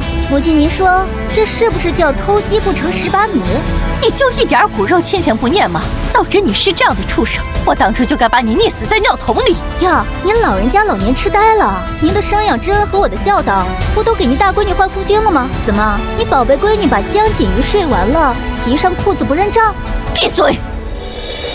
吃那么多也不怕胖死，小心被夫君嫌弃。你瘦，你最瘦，连灰带和3斤6。知道你为什么这么轻吗？因为你不要脸还没心肝，脑子是日用品，不是装饰品。麻烦你偶尔动一下，别整天满脑子都是雌竞。你和沈华捆一块儿，都比不上沈池有眼力见。良言一句三冬暖，恶语伤人真好玩。小桃，盛饭，我还能再吃一碗。我文采斐然，前途大好，岳父竟如此趋炎附势，真是市侩。岳父是科举出身，两位小弟也读书多年，韩世子想必也是文采斐然。咱们干喝太闷，不如玩个文人间的小游戏，联络感情。好啊，大姐夫说的对。好。玩游戏，那好，前序两妇人争一小儿，皆言是其母，小儿尚不能言，如何判断？令二父争抢小儿，真母必不忍心，不强者是也。母爱如山，为人子女当孝顺。既然岳父出了判题，那在下就出一道实证。世子爷勋贵出身，想来更熟军队，大米100钱一担，一哨所每月军需20两。敢问哨所屯兵几何？这题看似简单，实则要换算多次，还要了解军中配给。他一个傻子，定然答不出。300人，哼，世子不妨再想想，这么简单的题有什么好想的？就是300人。既然世子执意如此，那就请喝酒吧。正确答案是210人左右。您这个差的有点多呀。我没算错，绝对不可能是210人。你是怎么算的？呵呵，不见棺材不落泪，非要自取其辱。每月军需20两，就是2万铜钱。可买大米200担，即2万斤，每日约640斤，按每兵每日3斤米配额，算下来便是210人左右。错，20两军需，真正能买米的只有15两，就是15000斤米。朝廷规定每兵每日3斤粮，实际上默认是2斤，算下来是250人。但是花钱是花3/4，上报兵额却要多报，所以每月20两军需对应的就是300士兵。你根本就不懂数学，是你根本就不懂军政。按军需吃空饷的比例是朝廷默认的潜规则，跟折色火耗、鼠雀粮号一样。当官的都知道，你是不是读书读傻了？胡说！抽军需吃空饷是腐败。男子汉大丈夫，当行得端，坐得正，对就是对，错就是错。大姐夫说的对，君子坦荡荡。世子说的还是实情。锦瑜啊，你还是历练太少，屯在集合里，难道全天下就你一个聪明人能看到朝廷弊端？这便是为官之道啊！原以为二姑也是个傻子，没想到竟有如此政治觉悟。看来叱咤传闻是假，这份人脉可用。是在下输了，再来。这两个姑爷呀，来人，把酒撤了。不急，再拿酒来。怕什么来什么。韩世子，我跟你说，婉柔是天底下最好的女子。至于沈婉宁，你可得好好教导。女子要真静贤淑。你看看她今天的打扮，庸俗、炫耀、虚荣。你胡说，明明是我家婉宁受了委屈，你这是颠倒黑白。我家婉宁才不虚荣，你废物！你没本事给你夫人买贵重首饰，就说别人炫耀，你小人！来人，把大姑爷扶下去休息。你别不信，她做了我好几年未婚妻，我比你了解她，你以为她真喜欢你？不可能，她呀就是嫌贫爱富，她每年都给我送荷包，天天装的情根深重的样子，嫁给你还不是图那些金银俗物？拉下去，快拉下去！不许说，你混蛋！快送到后院去，让大姑娘收拾。世子息怒，她喝多了撒酒疯，胡言乱语，当不得真呐！找婉宁，我要婉宁，我们回侯府。世子喝多了，先歇会儿，醒醒酒。婉宁就在后院，老夫带您过去。我家祖坟是出问题了吗？怎么两个姑爷一个比一个不正常啊？我的小奶狗终于知道伸爪子挠人了，可惜没在现场，不然高低得给他鼓个掌。好了好了，不委屈，爹，他喝多了，我带她去休息。御夫有道，宁丫头确实出息了。听丫鬟说你把江锦瑜砸晕了，真棒，干得漂亮。他坏，他说你坏话，以后再也不跟他玩了。可是你跟他认识那么多年，你会不会因为我打了他不高兴？傻瓜，爱情这东西哪讲什么先来后到，竹马输给天降的例子可太多了。我捡到宝了才对，你别胡思乱想。他有你送的小荷包，我什么都没有。好好好，给你。我跟你说，今天和他玩游戏，我可厉害了，什么谢元郎也不过如此嘛。幸好婉宁没嫁给他。你属什么的？属狗，能给我绣只小狗吗？行，就绣小狗。好看，真好看。世子爷太可怜了，姑娘这敷衍的也太明显了。以前给江公子绣荷包，那可是精益求精，一绣就是10几天。姑娘，你这到底是喜欢还是不喜欢世子爷啊？谁说我不喜欢了？少提那个姓江的，那是我最大的黑历史。姑娘，我活明白了，喜欢你的人，你送什么他都喜欢，这叫投其所好，花最少的时间达到最好的效果，性价比，懂不懂？姑娘，你就是偷懒，世子爷真可怜。希望姑娘别因为被姓江的伤了心，就亏待了世子爷啊。时候不早了，咱们也该回府了。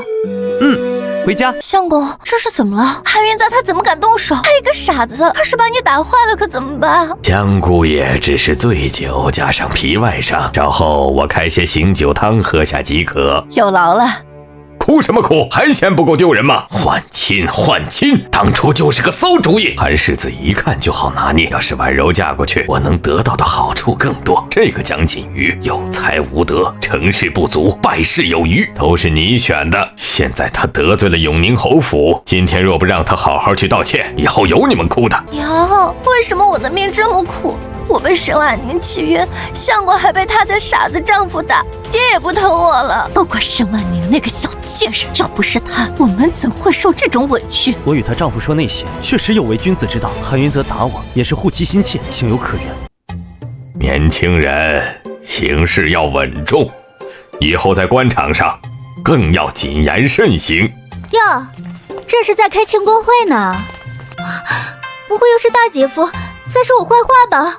堂堂解元郎，跟个长舌妇似的背后诋毁小姨子，圣贤书都读到狗肚子里去了。爹，你可得给我做主啊！是在下酒后无德，还请。宁儿，锦瑜已经知错了，为父也训斥过他了，都是一家人，此事就此翻篇可好？翻篇？父亲，你可真大度！女子归于何其重要？他几句酒后胡言，就想让我当没发生过。这话要是传到祖老耳朵里，您猜他们会怎么看咱们沈家？出现了！白莲花的终极杀招——眼泪大法！父亲，你快看，我这姐姐可是大师级别！看看这备受摧残的身影，这忍辱负重的表情，这盛满泪水的眼神，多么可怜，多么无助！你是不是也想做个大英雄，为他撑腰？咱们不是在说江锦瑜毁你名誉的事吗？又没人说他为什么哭？哼，对啊，好奇怪哦，明明受委屈的是我，可他一哭，倒像是我欺负了他。唉，罢了，谁让我正直善良，不会耍心眼装可怜呢？他们不给你做主，还有我，咱们这就回府，以后再也不来了。哎呀，贤婿息怒，宁儿，爹没有怪你的意思。难道婉柔真是为了转移大家的注意力？不会的，她那么单纯，她一定是心疼我被逼迫才哭的。江某的错，江某一力承担，认打认罚，但请你不要恶意揣测婉柔，她只是心疼我。哟呵，还挺有担当，你都舍得死，就别怪我舍不得埋了。这可是你说的。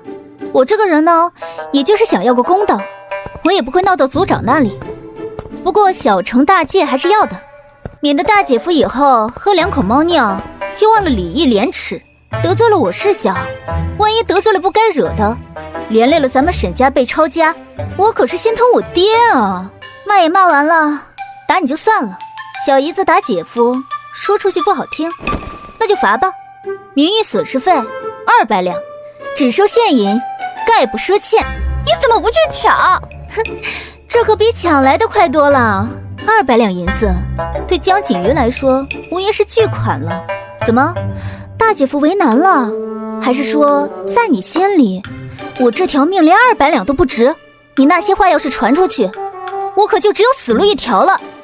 灵儿啊，得饶人处且饶人，你大姐夫家不富裕，能不能少点儿？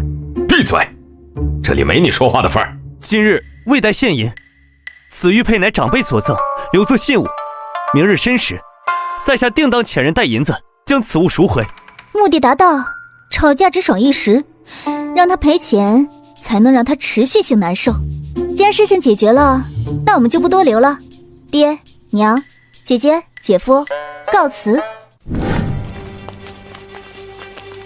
小蝶，这不是二妹的贴身丫鬟吗？怎么弄成这样？二姑娘，奴婢知道错了，求你看在奴婢伺候了你8年的份上，饶了奴婢吧！你不能这么绝情啊！怎么回事？这丫头犯了错，晚年不要了。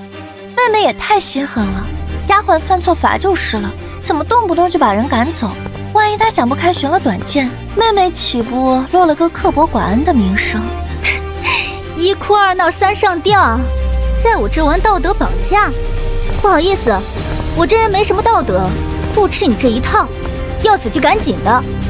念在主仆一场，烧埋银子我包了。二妹，你怎么能这么说？好了，一个丫头而已，宁儿既然不喜欢，就留在沈家配个小厮罢了。不行，我不能被随便配个下人，富贵险中求，必须搏一搏。江公子，求您救救奴婢吧！二姑娘之所以赶奴婢走，是因为奴婢爱慕您的心思被她知道了。奴婢知道是痴心妄想，可公子您太过耀眼，奴婢管不住自己的心。奴婢不求什么，只求能每天看您一眼就心满意足了。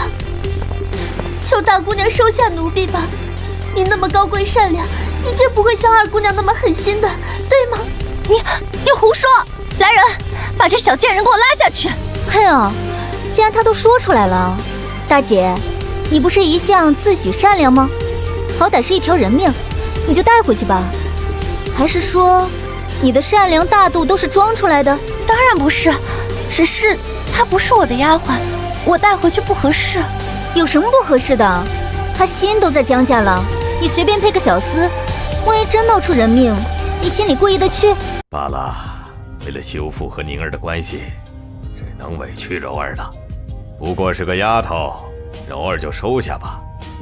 金鱼读书辛苦，多个人照应也好。爹，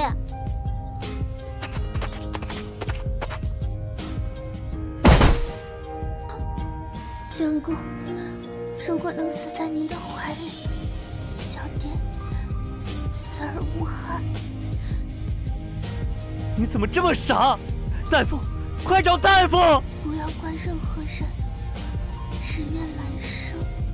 不用来生，你坚持住，只要你活下来，我就带你回江家。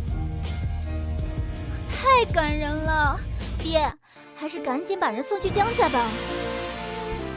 贱人，你们都给我等着！婉宁，你是不是还很喜欢江公子，所以才因为小蝶喜欢他，就把他赶走？你就给我记住一点，要是敢往家里带别的女人，我就揪下你的。不会，我才不会！哎，痛！知道就好。你明天就收拾东西，去家庙里好好清静清静吧。爹，你不能把娘送走！来人，把二少爷关起来。池儿，你今天做得很好，谢父亲夸奖。哥，你受伤了。鱼儿，怎么回事？没事，是岳父大人做主，将一个叫小蝶的丫鬟给了儿子。那丫头为儿子寻死觅活，儿子不忍，想请母亲安顿。好啊，我正愁没法敲打沈婉柔，这就送来一个更可怜、更痴情的。这么多年积攒的100两银子，离200两还差一半，看来只能写信找朋友借一点了。说话说话，天天霸着新婚的儿子，谁家婆婆这样？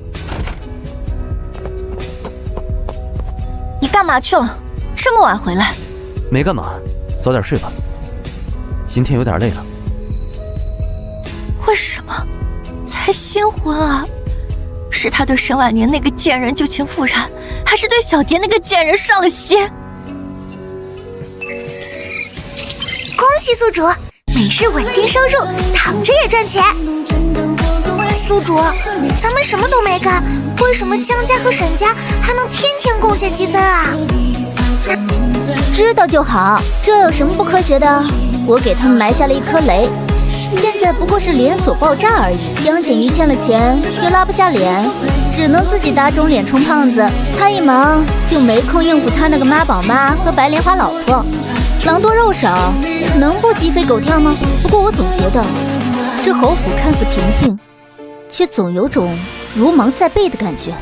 直觉，在这个地方，我必须有自保的能力。夫君，打把球啊！哎呦，韩云泽，你劲儿挺大啊，没处使是吧？婉宁，我不是故意的。别废话，去院子里挖条20个，不，40个。真是个傻小子，罚他也是为了让他锻炼身体。不过看他这么听话，感觉还挺爽。避孕丹怎么那么贵？再这么撩下去，我这点可怜的妇道就要守不住了。给世子夫人请安。二太太请世子夫人去牡丹院一趟，说是有要事相商。别去，二婶他们不好。怕什么？他又不是老虎，还能吃了我不成？你乖乖在家等我，放心，我什么都吃，就是不吃亏。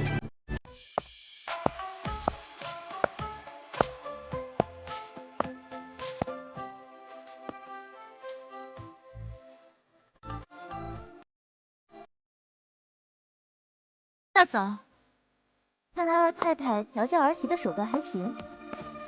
可惜了，我还挺喜欢逗炸毛大小姐的。婉莹啊，你嫁进门也有几天了？老太太的意思是让你跟着我学着管家。这侯府啊，早晚是你们大方的，趁二婶还干得动，多带带你。母亲说的是，大嫂若有什么不懂的，也可以问我。多谢二婶和弟妹的好意，不过管家的事恐怕不行。我家夫君说了，我们现在首要的任务是赶紧生个嫡子，为侯府开枝散叶。祖父还等着抱曾孙呢。唉，我是真羡慕弟妹，成亲都快1年了，也没人催生。不像我，这才进门几天啊，夫君就急得不行，弄得我压力山大。延绵血脉确实是重中之重，可管家也是正经事。不如你先跟着学，等什么时候怀上了再退下来养胎也不迟。那可不行，二婶您是不知道，您那大侄子有多能磨人，这黑天白日的，我累得腿都抬不起来了，哪有精神头管家啊？要不你去跟他说说，把生孩子的事延后几年。您放心，只要腾出空来，我指定好好跟您学。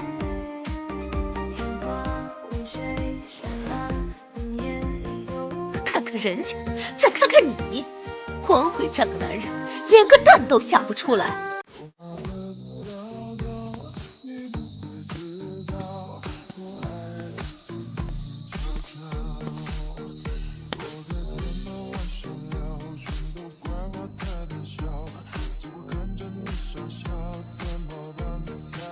这是谁家的绝世小可爱啊？你家的。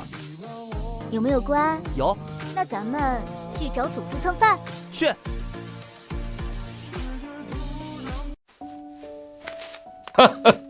养了2只小馋猫，快给他们加几个爱吃的菜。祖父，不是孙媳妇懒，实在是我们想多花点时间培养感情，早日给您添个重孙。不想管就不管。不过你祖母说的也有道理，这侯府早晚是你们的，多少得知道些，不然将来你二叔他们分家出去了，你依靠谁？怕什么？到时候说不定我早就有儿媳妇了。您是信不过锦城的本事，还是信不过您挑儿媳妇的眼光？他们还能饿着我跟夫君不成？成儿很孝顺的，不会不给我饭吃。没你的事，吃饭。爷爷是怕你们吃亏，权力不抓在自己手上，就是仰人鼻息。万一那小子将来娶的媳妇儿不贤惠，骗你们怎么办？骗呗，我俩也没啥好被人骗的。再说，祖父你也太高看我了，景城可是13岁就中了进士的天才，您凭什么认为我跟夫君能玩得过他？我不是怕锦城，我是怕他媳妇儿。祖父，您就放宽心吧，以锦城的能力，他被媳妇糊弄的可能性几乎为0。如果他真默许媳妇掏空库房，那我发现了也管不了，何必多此一举？与其防备，不如信任。再说，要是韩锦城真容不下嫡出的弟妹，恐怕都不会允许对方出生，命都没了，还要财产干嘛？反正都不过，不如躺平。是我老糊涂了，这丫头活得比谁都通透。以锦城那小子的本事，又何须我多此一举地防备他呢？罢了罢了，儿孙自有儿孙福。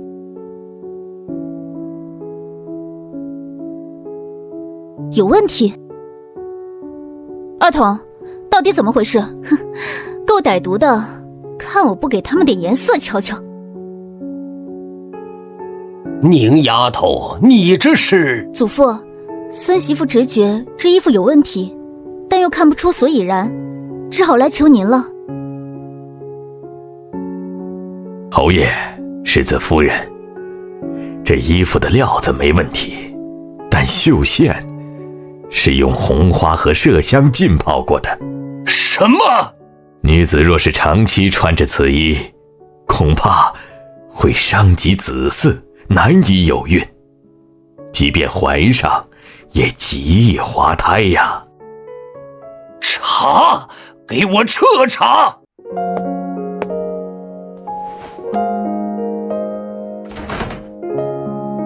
祖父，看您这脸色，想必是查出真凶了。查是查出来了，宁丫头，你不妨猜一猜是谁？这有什么好猜的？下这种手的，不是寻仇，就是利益相争。这种用红花枝泡绣线的手段，透着一股蠢劲儿，肯定不是我家好大儿的手笔。我猜是二弟妹吧。哦，为何如此肯定？从利益角度，锦城的嫌疑最大。以他的智商，栽赃嫁祸很难吗？栽赃嫁祸是不难，但精心设计的计谋，处处透着蠢，这就难了。他若真想让我不能生育，有的是更稳妥的法子，何必用这种蠢招？等我怀孕6、7个月，一副猛药下去，买1送1，岂不更划算？果真是他，一点都不意外。不知祖父打算如何处置？这话该我问你，你才是苦主。哦，那就给二弟挑几个美人吧。什么？送美人？对啊，二弟妹肯定也要罚，就罚他抄100遍女剑，由二婶看着。不过他身边的嬷嬷是留不得了。至于二叔二弟他们，就别告诉了，家和万事兴嘛。你当真这么想？他要害你不能生育，你就拿这个不痛不痒的法子报复？恨啊！可我这不是已经复仇了吗？我又没受到实际伤害，总不能真把他休回娘家吧？看在楚尚书的面子上，你也不能把他怎么样。既然如此，那就给二弟多送几个美人，他不痛快，我就痛快了。这件事委屈你了，这是祖父给你的补偿。我靠，这老头上道啊，直接爆金币！看来以后得经常刺激刺激那位暴躁大小姐，这买卖划算。谋害长嫂，被人抓住了把柄，若在别家休了你都不为过。侯府只是罚你抄书，大方了奴才，已经是天大的恩典了。娘，我委屈，我都是为了二房好。傻孩子，娘知道你委屈，可你手段太蠢了。你婆婆生气，不过是气你下手不够隐秘，被人抓了把柄。都是沈婉宁那个贱人，你先忍忍，最近别再跟她起冲突。我哪知道她一个小门小户出来的，还能认识洪善姐，都怪周嬷嬷出的馊主意。你还好意思说正直人有什么法子不好，偏从生育上动手？我那不是被她气糊涂了吗？谁让她笑我生不出儿子？糊涂，是药3分毒，你身子无碍，早晚会有子嗣的，急什么？听话，回去你婆婆那儿好好认个错。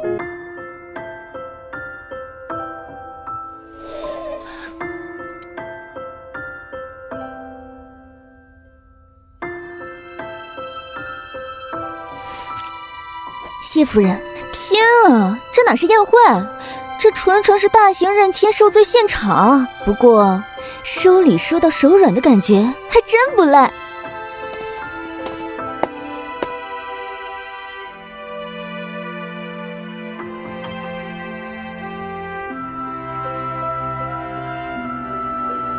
世子夫人，您看，那位穿红绫裙的是张大人家的大儿媳，那位戴红宝石步摇的是李大人家的嫡长女。唉，人太多了，脸盲症要犯了，还是待在角落当个背景板最安全。世子夫人，是清月郡主，齐王的嫡女。齐王，皇亲国戚啊，来者不善。你就是永宁侯府给那傻子新娶的夫人，见到本郡主为何不跪？回郡主，我只听说见到皇上太后等才需行跪礼，郡主让我跪，似乎不合规矩。牙尖嘴利，本郡主今天就教教你什么是规矩。小婢给本宫掌嘴。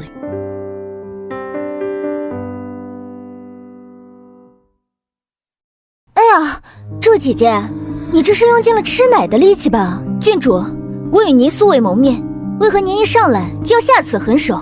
若您不说出个所以然来，即便去敲灯闻鼓，我也要为自己讨个公道。废物，滚回去领罚！你算个什么东西，也配质问本郡主？我让你跪你不跪，就是藐视皇家，打死了你，你也没处说理去。废物，你们都是死人吗？给我抓住他！住手！不过是教训个不懂规矩的蠢妇，怎么还劳烦王妃您过来了？在我家的宴会上打我请的客人，你打的是沈氏的脸，还是我们东平王府的脸？真是没教养！郡主，今日是老太妃的好日子，有什么事不如不用那么麻烦，念在老王妃的好日子，让这蠢妇给我磕10个响头就算了。郡主，你若与永宁侯世子夫人有何矛盾，还请私下解决，不要在此闹得太难看。什么叫我闹得太难看？他对我无礼，我教训他有何不对？真是智障吗？简直无法沟通。是妾身管束不周，让清月扰了府上安宁，还请王妃莫怪。清月年纪小不懂事，本王妃在此替她向世子夫人说声抱歉。这就是齐王继妃了吧？段位比她那傻妓女高多了。王妃言重了，不敢当。多谢王妃，妾身忽感身体不适，想先行告退。祖母，孙媳有些不适，想先行回府，免得在宴上失仪，扰了主家兴致。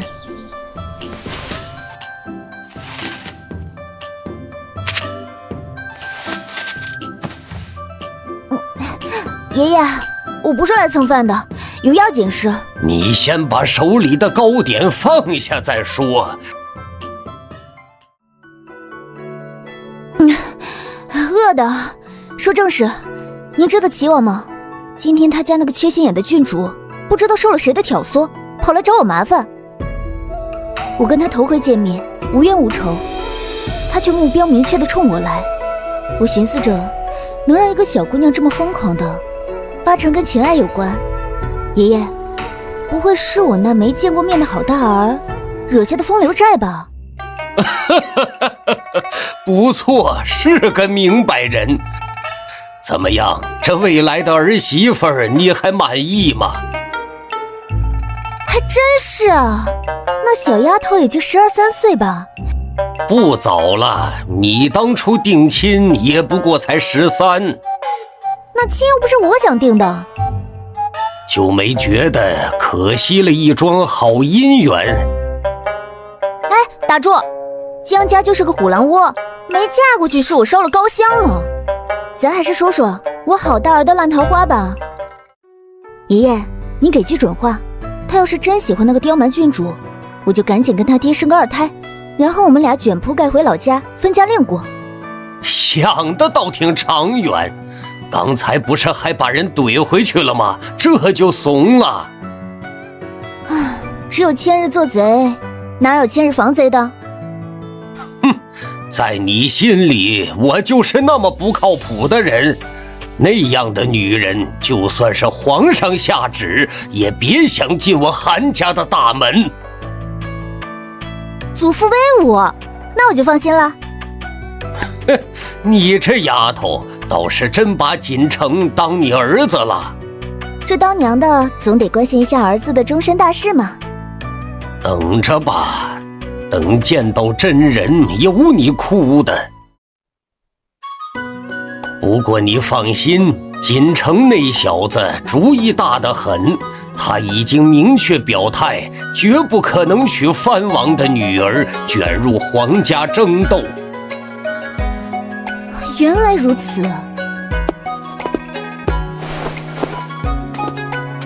祖父，这点心我就帮你处理了。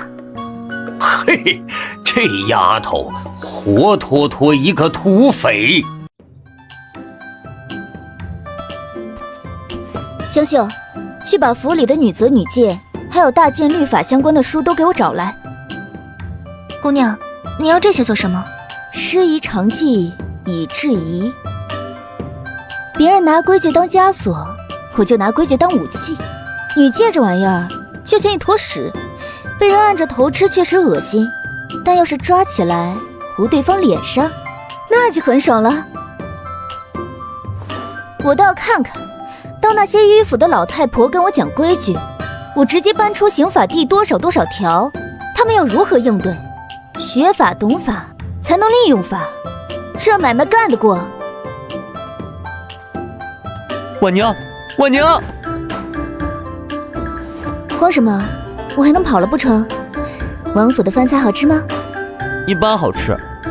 婉宁，你是不是被欺负了？外面都是坏人，我们以后不去了好不好？算不上欺负，有人找茬，被我顶回去了。放心，姑奶奶不是好惹的。今天开心吗？有没有人说你坏话？没有，他们只是不理我。人情世故那玩意儿不讲逻辑，你听不懂也正常，不懂就不懂。知道为什么二弟家的亲戚不敢说你了吗？成儿收拾他们了。对呀，那些人就是贱骨头，收拾一顿就老实了。骂得脏，是值得骄傲的事吗？能护着自己想护的人，就很值得骄傲。你也要努力，知道吗？以后上午打拳，下午读书，争取1年后，在讲理和不讲理2条赛道上通杀。2年行吗？不能拔苗助长。你说行不行？奔3的人了还装幼苗。晚饭前背不下第1章，打屁股。我背还不行吗？你看姑爷，多听姑娘的话，这才是好日子呢。可不是，江家那边听说大姑娘的丫鬟都快饿瘦脱相了，风水轮流转啊。姑娘，您和世子爷还没圆房吗？若世子爷身子不行，得赶紧治啊。若是他害羞，您也该主动些。我还不够主动，我差把我硬上弓了，好吧？可您总得要有个孩子傍身，以后老了才有依靠啊。瞎操心，我是他8抬大轿娶回来的嫡妻，上了族谱的。他名下所有孩子，不管是谁生的，都得叫我一声母亲，给我养老送终。我干嘛非要自己遭那个罪，去鬼门关走一遭啊？你们当圆房是我想就能圆的？牛不喝水强按头啊！没听说世子爷为何这个年纪才娶妻吗？万一把他吓着了，谁负责？得循序渐进。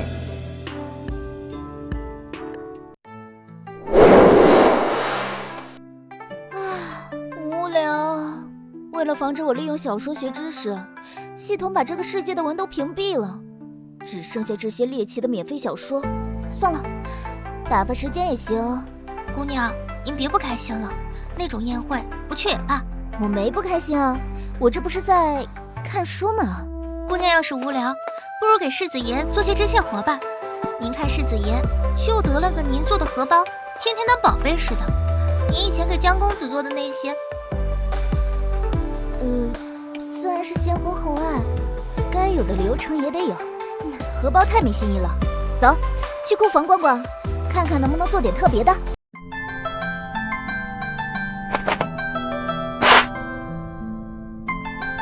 夫人，这水晶得有颜色的才值钱。您要是打首饰，首选紫水晶，这透明的京城里不流行。无妨，我就要这个。对了，库里有现成的水晶球吗？透明的？有的，这就给您取来。这白水晶纯净度够高，可以做个望远镜给韩云泽玩。我先把白水晶拿去做东西，下次再来拿水晶球。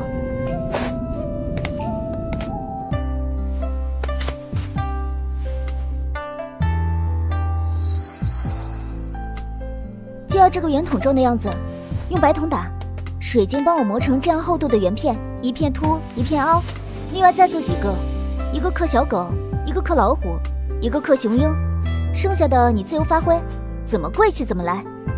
是，夫人，小的明白了。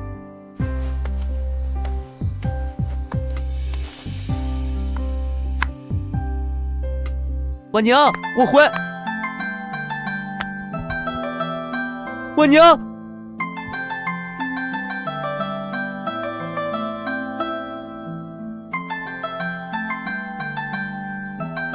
你怎么可以这样？摔到怎么办？我这不是看到我的心肝宝贝回来了，太激动了吗？不怕不怕，有你接着我呢。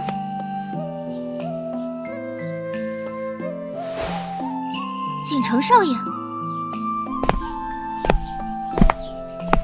便宜儿子回来了，这跟我想象中的傲娇小神童不太一样了。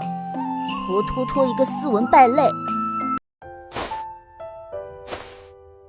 婉娘，成儿回来了，你看，咱大儿子是不是很可爱？没，我这不是高兴傻了吗？见过母亲。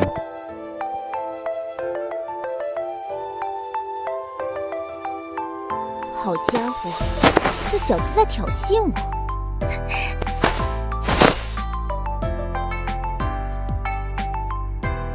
大儿子真乖，叫什么母亲？生分了，叫阿娘就行。我跟你爹天天盼着你回来呢。婉娘，成儿可好了，他知道你被那个坏郡主欺负，马上就帮你报仇了。哦，报仇？是秘密。成儿设计，让那个坏郡主跟临安侯家的纨绔摔在了一起，可没人知道是他干的。我真是想给你一个大白眼！这傻小子，这哪是给我报仇，这是把我架在火上烤啊！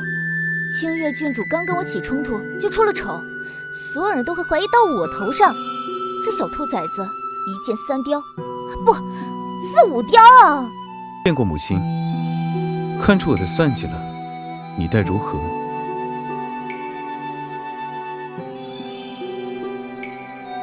夫君多吃点，咱大儿子回来了，切身高兴。都说子不教，父之过，儿子这么乖巧孝顺，肯定是夫君你的功劳，我可得好好谢谢你。好歹毒的女人！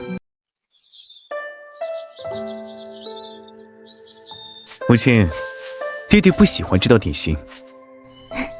不喜欢又不是不能吃，我这都是为他好。晨儿觉得是我这一片好心重要，还是他的喜好重要？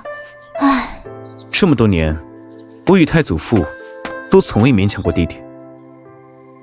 唉，就是因为你们太娇惯了。你娘我命苦，六亲缘浅，幸好你爹爱我，我自然盼着他好。婉娘，你放心，以后我们父子就是你的依靠。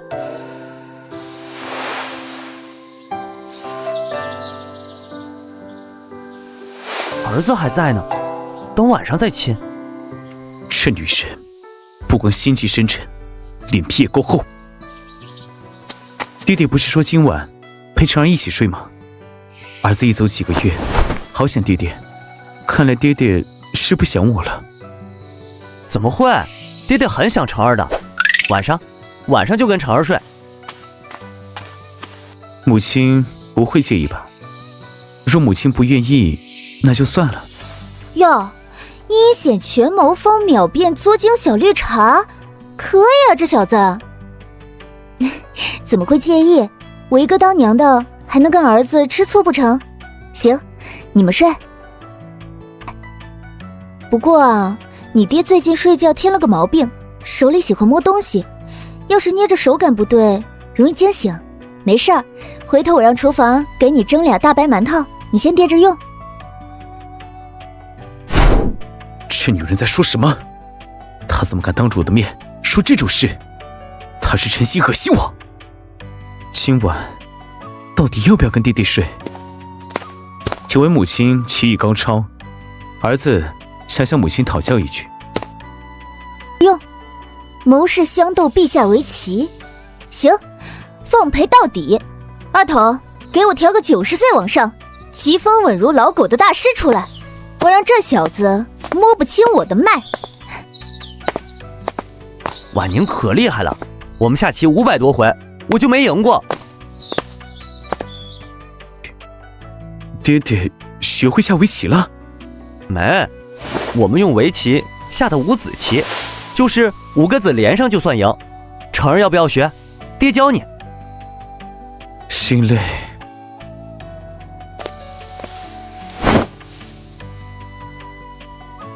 不可能，再来一盘。来呀！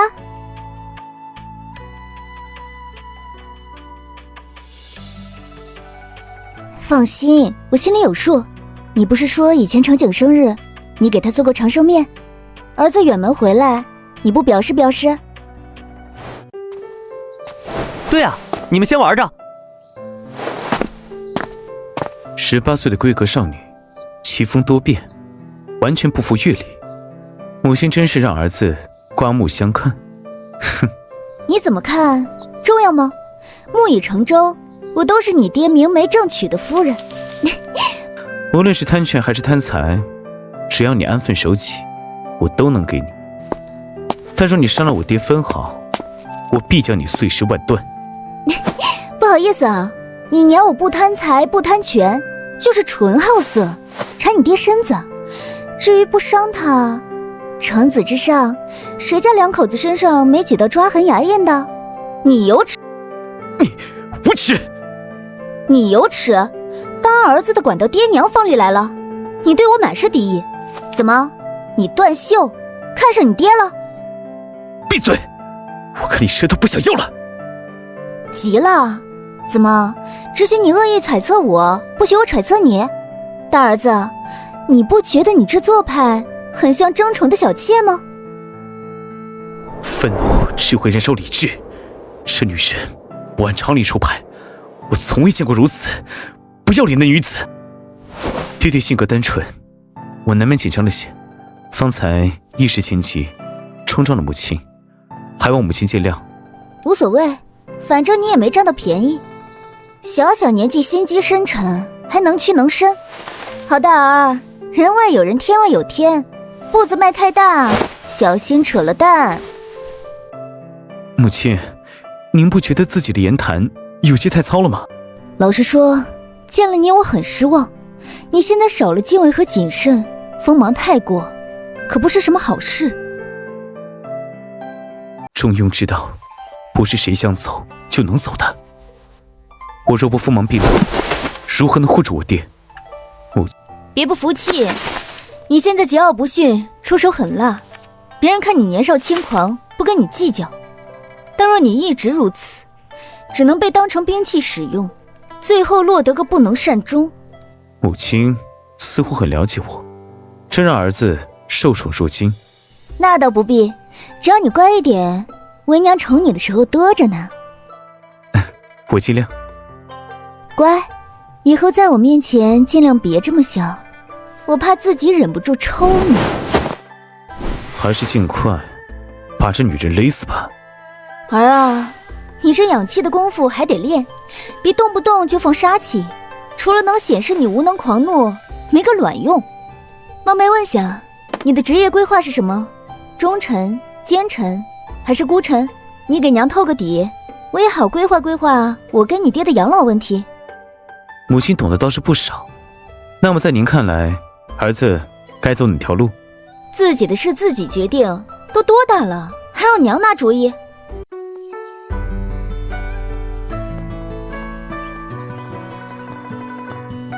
婉宁，成儿，快来吃面，我尝过了，很好吃。夫君真厉害，有没有给祖父送一碗？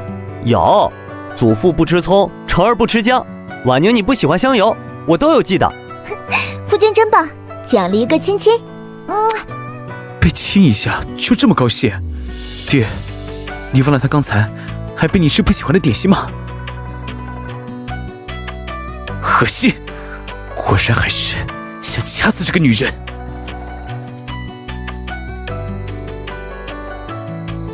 我倒要看看你究竟是怎么想的。我可不是造谣，小傻子睡觉是真的有那习惯。但愿这父子俩明天早上不会太尴尬。爹爹，您住到母亲院里，儿子想找您都不方便。爹他居然不乐意，靠！那爹爹可以每天陪成儿吃晚饭吗？除了这点时间，我们父子都没法相处了。当然可以。婉宁粘人，成儿也粘人，我只有一个，好为难啊。不过晚饭到睡前的时间给成儿，应该算是一碗水端平了吧。婉宁要是不同意，我就去爷爷那儿躲几天。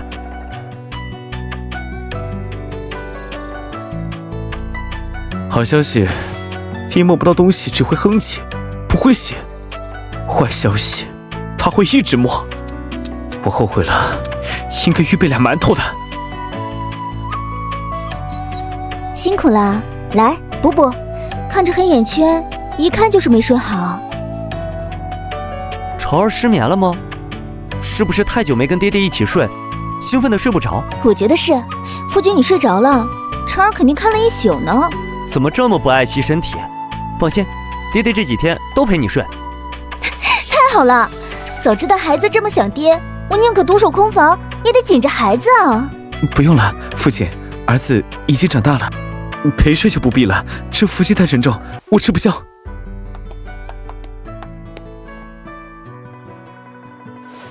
怎么样，见到那小崽子了，惊不惊喜？惊喜，太惊喜了！我家大儿一回来就替我出气，简直是孝经在世。死鸭子嘴硬，我怎么听说你俩吵得脸红脖子粗的？没事儿，孩子叛逆，打一顿就好了。祖父，不说他了，您跟我讲讲朝堂局势呗，我这个未来当家夫人也好多学一些。哼，老朽久不入朝，哪里知道？你不如去问你的好大儿。话不能这么说啊，您代表老勋贵，他代表新贵，我跟云泽正好承上启下。你要是不说，我回头就让云泽过来问您，他最近背书可勤快了。别为难泽儿了，他记不住。哎，也是那小崽子做事太毒，不留余地，否则我早把侯府交给他了。哎，皇上那是拿他当刀使呢。等收拾完老牌勋贵，他第一个被推出来当替罪羊。祖父高见，那您老就给我说说呗，那些世家大族的秘辛，他不乐意听，我乐意听啊。我们永宁侯府能安稳至今，靠的就是3不原则：不参与夺嫡，不送女入宫，不结党营私。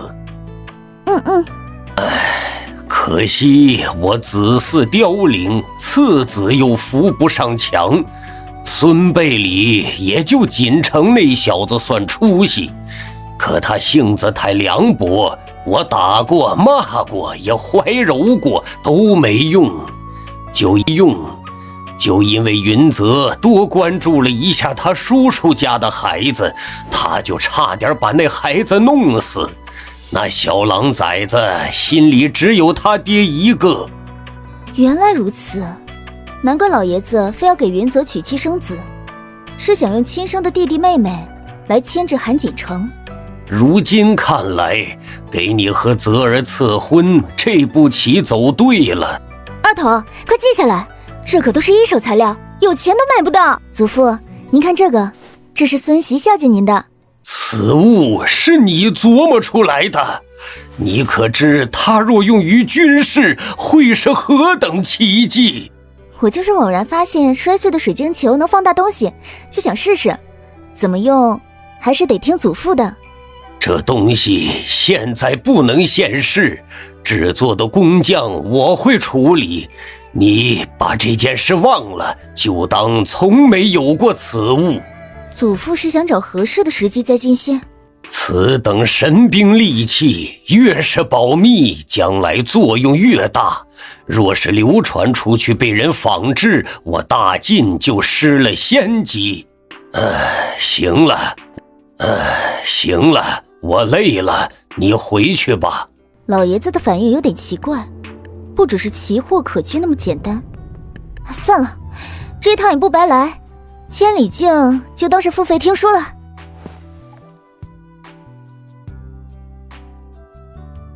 姑娘的胸已经够丰满了，怎么还放这个？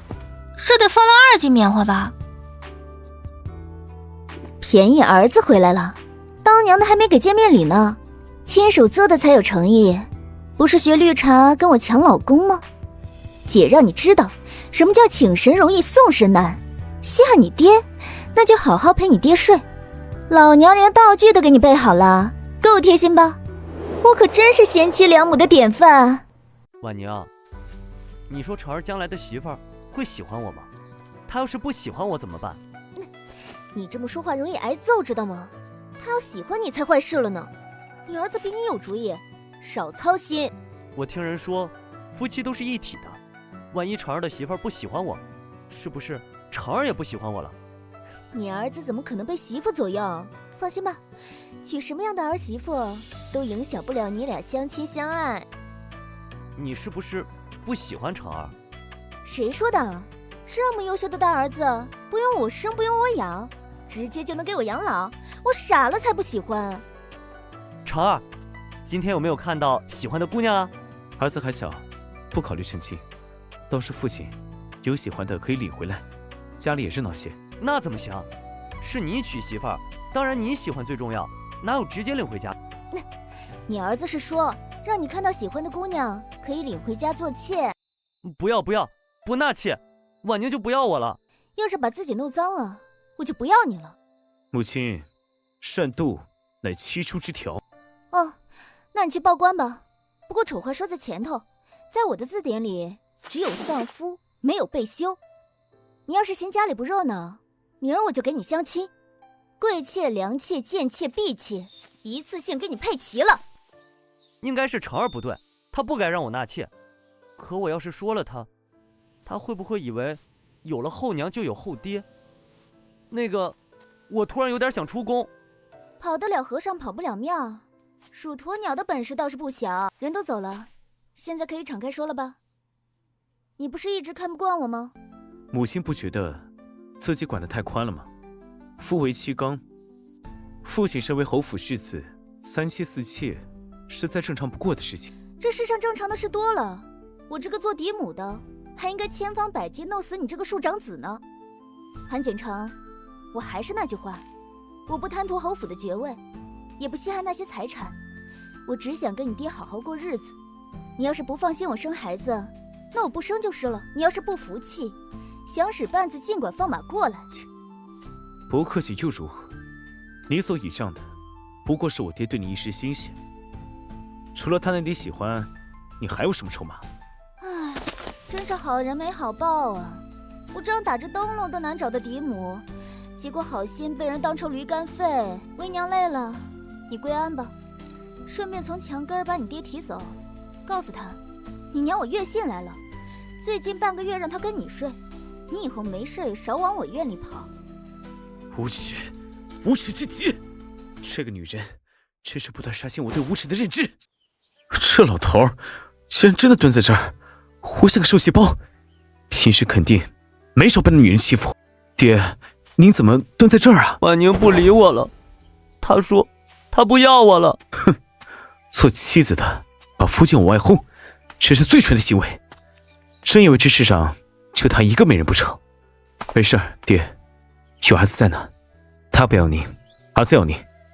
他说我要是脏了，他就不要我了。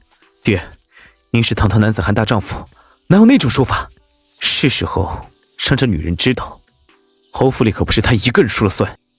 爹，儿子也想您了，这些日子不如您就跟我一起住吧，儿子给您做好吃的，给您讲故事。真的吗？成儿真好。哼，趁着这个机会，我一定要把爹的脑子掰正过来。成儿，你是不是怕爹有了新弟弟妹妹就不要你了？你放心，爹永远最爱成儿。这女人竟然真的送来了这玩意儿，这是什么玩意儿？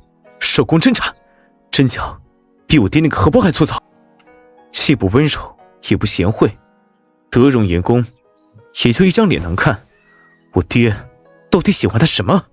恐怕也没有哪家嫡母会给庶子送这种见面礼吧。我爹睡着了，应该没关系吧。婉宁，你看看这花多好看，跟你一样。谢谢。这个点心快尝尝。怎么回事啊？跟婉宁玩开心，跟成儿玩也开心，可为什么你们俩都在的时候，我一点都不开心，反而觉得好累啊。就你爹这智商，还想着三妻四妾呢，他玩得明白吗？玩不玩，得明白也完了才知道。你以为别的女人都跟你这么强势霸道？我爹天生好命，就该所有人都哄着他，只会让他迁就的女人不配待在他身边。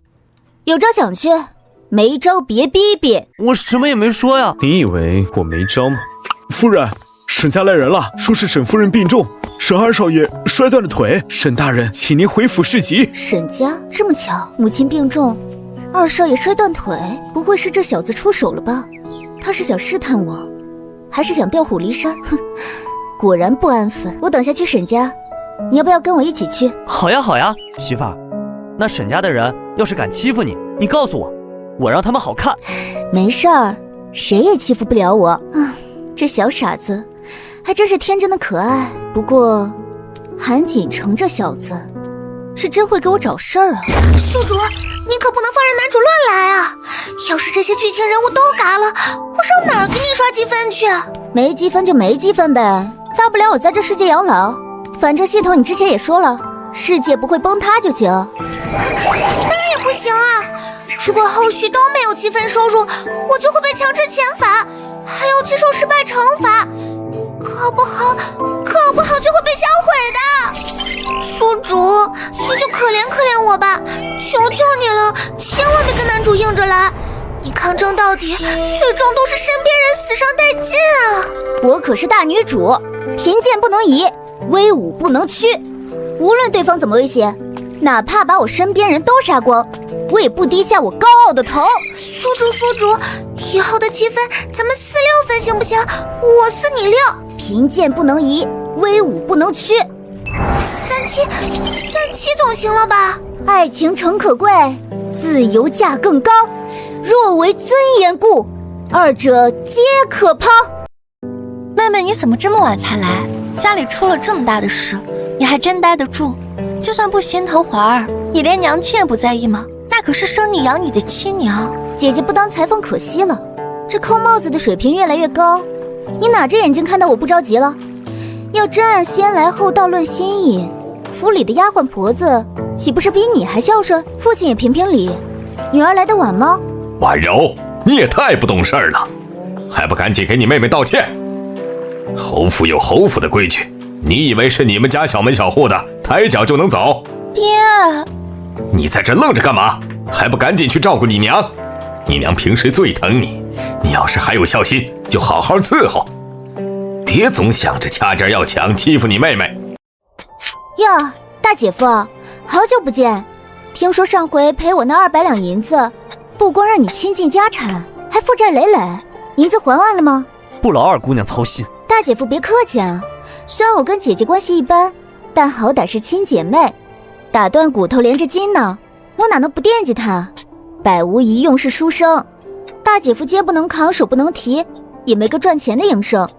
眼看着春闱在即，你又忙着赚银子，时间可还够用？好了，都别站着了。婉宁，你们快随我进去吧，你娘还卧病在床呢。这小狼崽子到底是怎么做到的？我得好好评估一下他的手段才行。娘，爹现在不疼我了，弟弟又还小，根本靠不住。要是娘也没了，我以后的日子可怎么过？也就是现在娘家还算得力，他不敢明目张胆让锦瑜纳妾。可要是娘家不管我了怎么办？锦瑜她真的能顶住那死老太婆的压力不纳妾吗？哟，这么伤心啊？是伤心你娘病重，还是担心以后没人给你撑腰了？机关算尽太聪明，反误了青青性命。姐姐，对你抢来的姻缘还满意吗？江家那老太婆不好对付吧？说起来，我还要谢谢你呢，上杆子替我跳那个火坑。娘都病成这样了，我能不哭吗？你以为谁都跟你似的冷心冷肺、无情无义？我婆婆好着呢，用不着你在这儿挑拨离间。她只是不喜欢你罢了。毕竟妹妹你素来不讨长辈喜欢。这就是传说中的打肿脸充胖子吧？你这么说不觉得亏心吗？那老太婆不是不喜欢我，她是不喜欢儿媳妇。如今你成了那个跟她抢儿子的人，她还能对你好？这话你自己信吗？你以为你又能有多好？你家那个庶长子一看就不是个好相与的。你以为你这辈子还有机会生下孩子吗？那老男人一把年纪了，还能护你几年？等以后孤苦无依，在庶子手底下讨生活，有你哭的时候。将来的事谁又说得准呢？先苦不一定后甜，但先甜是真的很甜。知道为什么爹不向着你了吗？你没见他看见我家程二时那样子有多谄媚？不要吵了，婉宁，娘错了，是娘对不起你，千错万错都是我的错。如今我要不行了，你们姐妹要守望相助，莫要再为些小事伤感情了。血浓于水，你们可是异奶同胞的亲姐妹呀。人又没死，哭丧是不是早了点？有病就治，少借机想些不切实际的妄念。你是不是忘了，你的养育之恩我早就还了？你也跟我断绝了母女关系，咱们之间谈交易还行，谈感情就免了吧。婉宁，你竟然这么绝情，我都快死了，难道还不能放下吗？过去的事已经过去了，怎么就不能帮帮姐姐和弟弟呢？二童，沈氏中的到底是什么毒？宿主，我不是扫描仪，也不是神医系统，对于这方面真的爱莫能助。沈氏中的毒，既然普通大夫查不出来，那估计只有下毒的人才知道。宿主，要不你去问问你的好大儿？别闹，我要是去问他，那不就中了圈套吗？谁知道那小崽子有多少坑等着我呢？也许这东西压根儿就没解药，他可能就是真的想毒死沈夫人。宿主，为什么？你们之间有那么大仇吗？他要毒死你娘？哎呀，笨啊！古代亲娘死了，外嫁女最少守1年重孝，要是讲究的，要守3年。守孝期间不能吃荤，不能同房，不然就是对先人不敬。那小崽子还是怕我生孩子，夺了他的宠。我觉得我家好大儿跟江锦瑜的娘应该很有共同语言，一个儿控，一个父控，都挺变态的。宿主，积分暴涨，其中贡献最大的是沈婉柔和沈夫人。如果可以的话，建议宿主住在沈家，多薅点羊毛。万一沈夫人就救不过来，以后就少了一个固定报金币的，怎么也得薅个够本才行。贤婿，锦城，来，喝茶。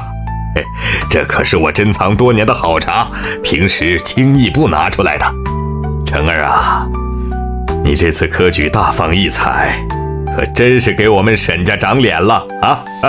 将来前途不可限量啊！外祖父过奖了，晚辈不过是运气好些。你平日里都读什么书啊？我都看，什么书都看一点。哎呦，宁儿，你可回来了！宁儿啊，你母亲她有出气没进气的，恐怕也就这2天了。要不你今日就住在府里吧，多陪陪她。父亲这话说的可太丧气了，母亲吉人天相，怎么会这么轻易就？还是多找几个大夫给母亲瞧瞧才是正经。回头让云泽去求祖父，请个太医来给母亲看看，也算我这个当女儿的尽一份心。对，母亲病了，找太医是应该的。我回去就跟祖父说，需要什么药材都从我份例里出。哎呀，贤婿真是体贴周到。这点事不必劳烦太祖父，儿子也有几个相熟的太医，回头写封帖子就行。母亲也别太过忧心，外祖母吉人天相，自然否极泰来。哎呀，娘的大儿子真是懂事孝顺，娘亲真是爱死你了。下次大晋再有孝子评选，为娘肯定把你名字报上去。宁儿，你这是做什么？贤婿，这丫头向来没个分寸，你别往心里去呀。对，这才对嘛。成儿以后要乖，不能惹你娘生气。走吧，成儿，娘带你去看看你外祖母，让她也见见你这个孝顺的大外孙。你又想干嘛？还能干嘛？当然是带你去看看你的杰作啊！哼，我的杰作？母亲这是在说什么？儿子听不懂。哦，听不懂是吧？大费周章地引着沈华去沈家家庙，害他摔断了腿，又给我娘下毒，我总得让你看看自己的成果不是？不过为娘还是得说你一句，你这从老弱妇孺下手，是不是有点不太地道啊？哦，母亲这是心疼了。儿子听说沈夫人对您不好，沈烨那小子也处处诋毁你，称赞他长浅。儿子这不是想替您出口气吗？唉，好歹也是朝廷命官，你这格局能不能打开些？送礼要投其所好，报仇要直戳痛点，你这手段也太低端了。愣着干嘛？不是要去探望你外祖母吗？走吧。婉宁，母亲，成儿来看你了。外祖母，您感觉好些了吗？孙儿祝您早日康复。这孩子跟宁儿一起来的，难道宁儿她真的回心转意了？老天开眼呐！好孩子。成儿，你跟外祖母好好说说话，娘去看看药熬好了没有。这毒，沈婉宁竟然一点都不在乎，她到底是不是人？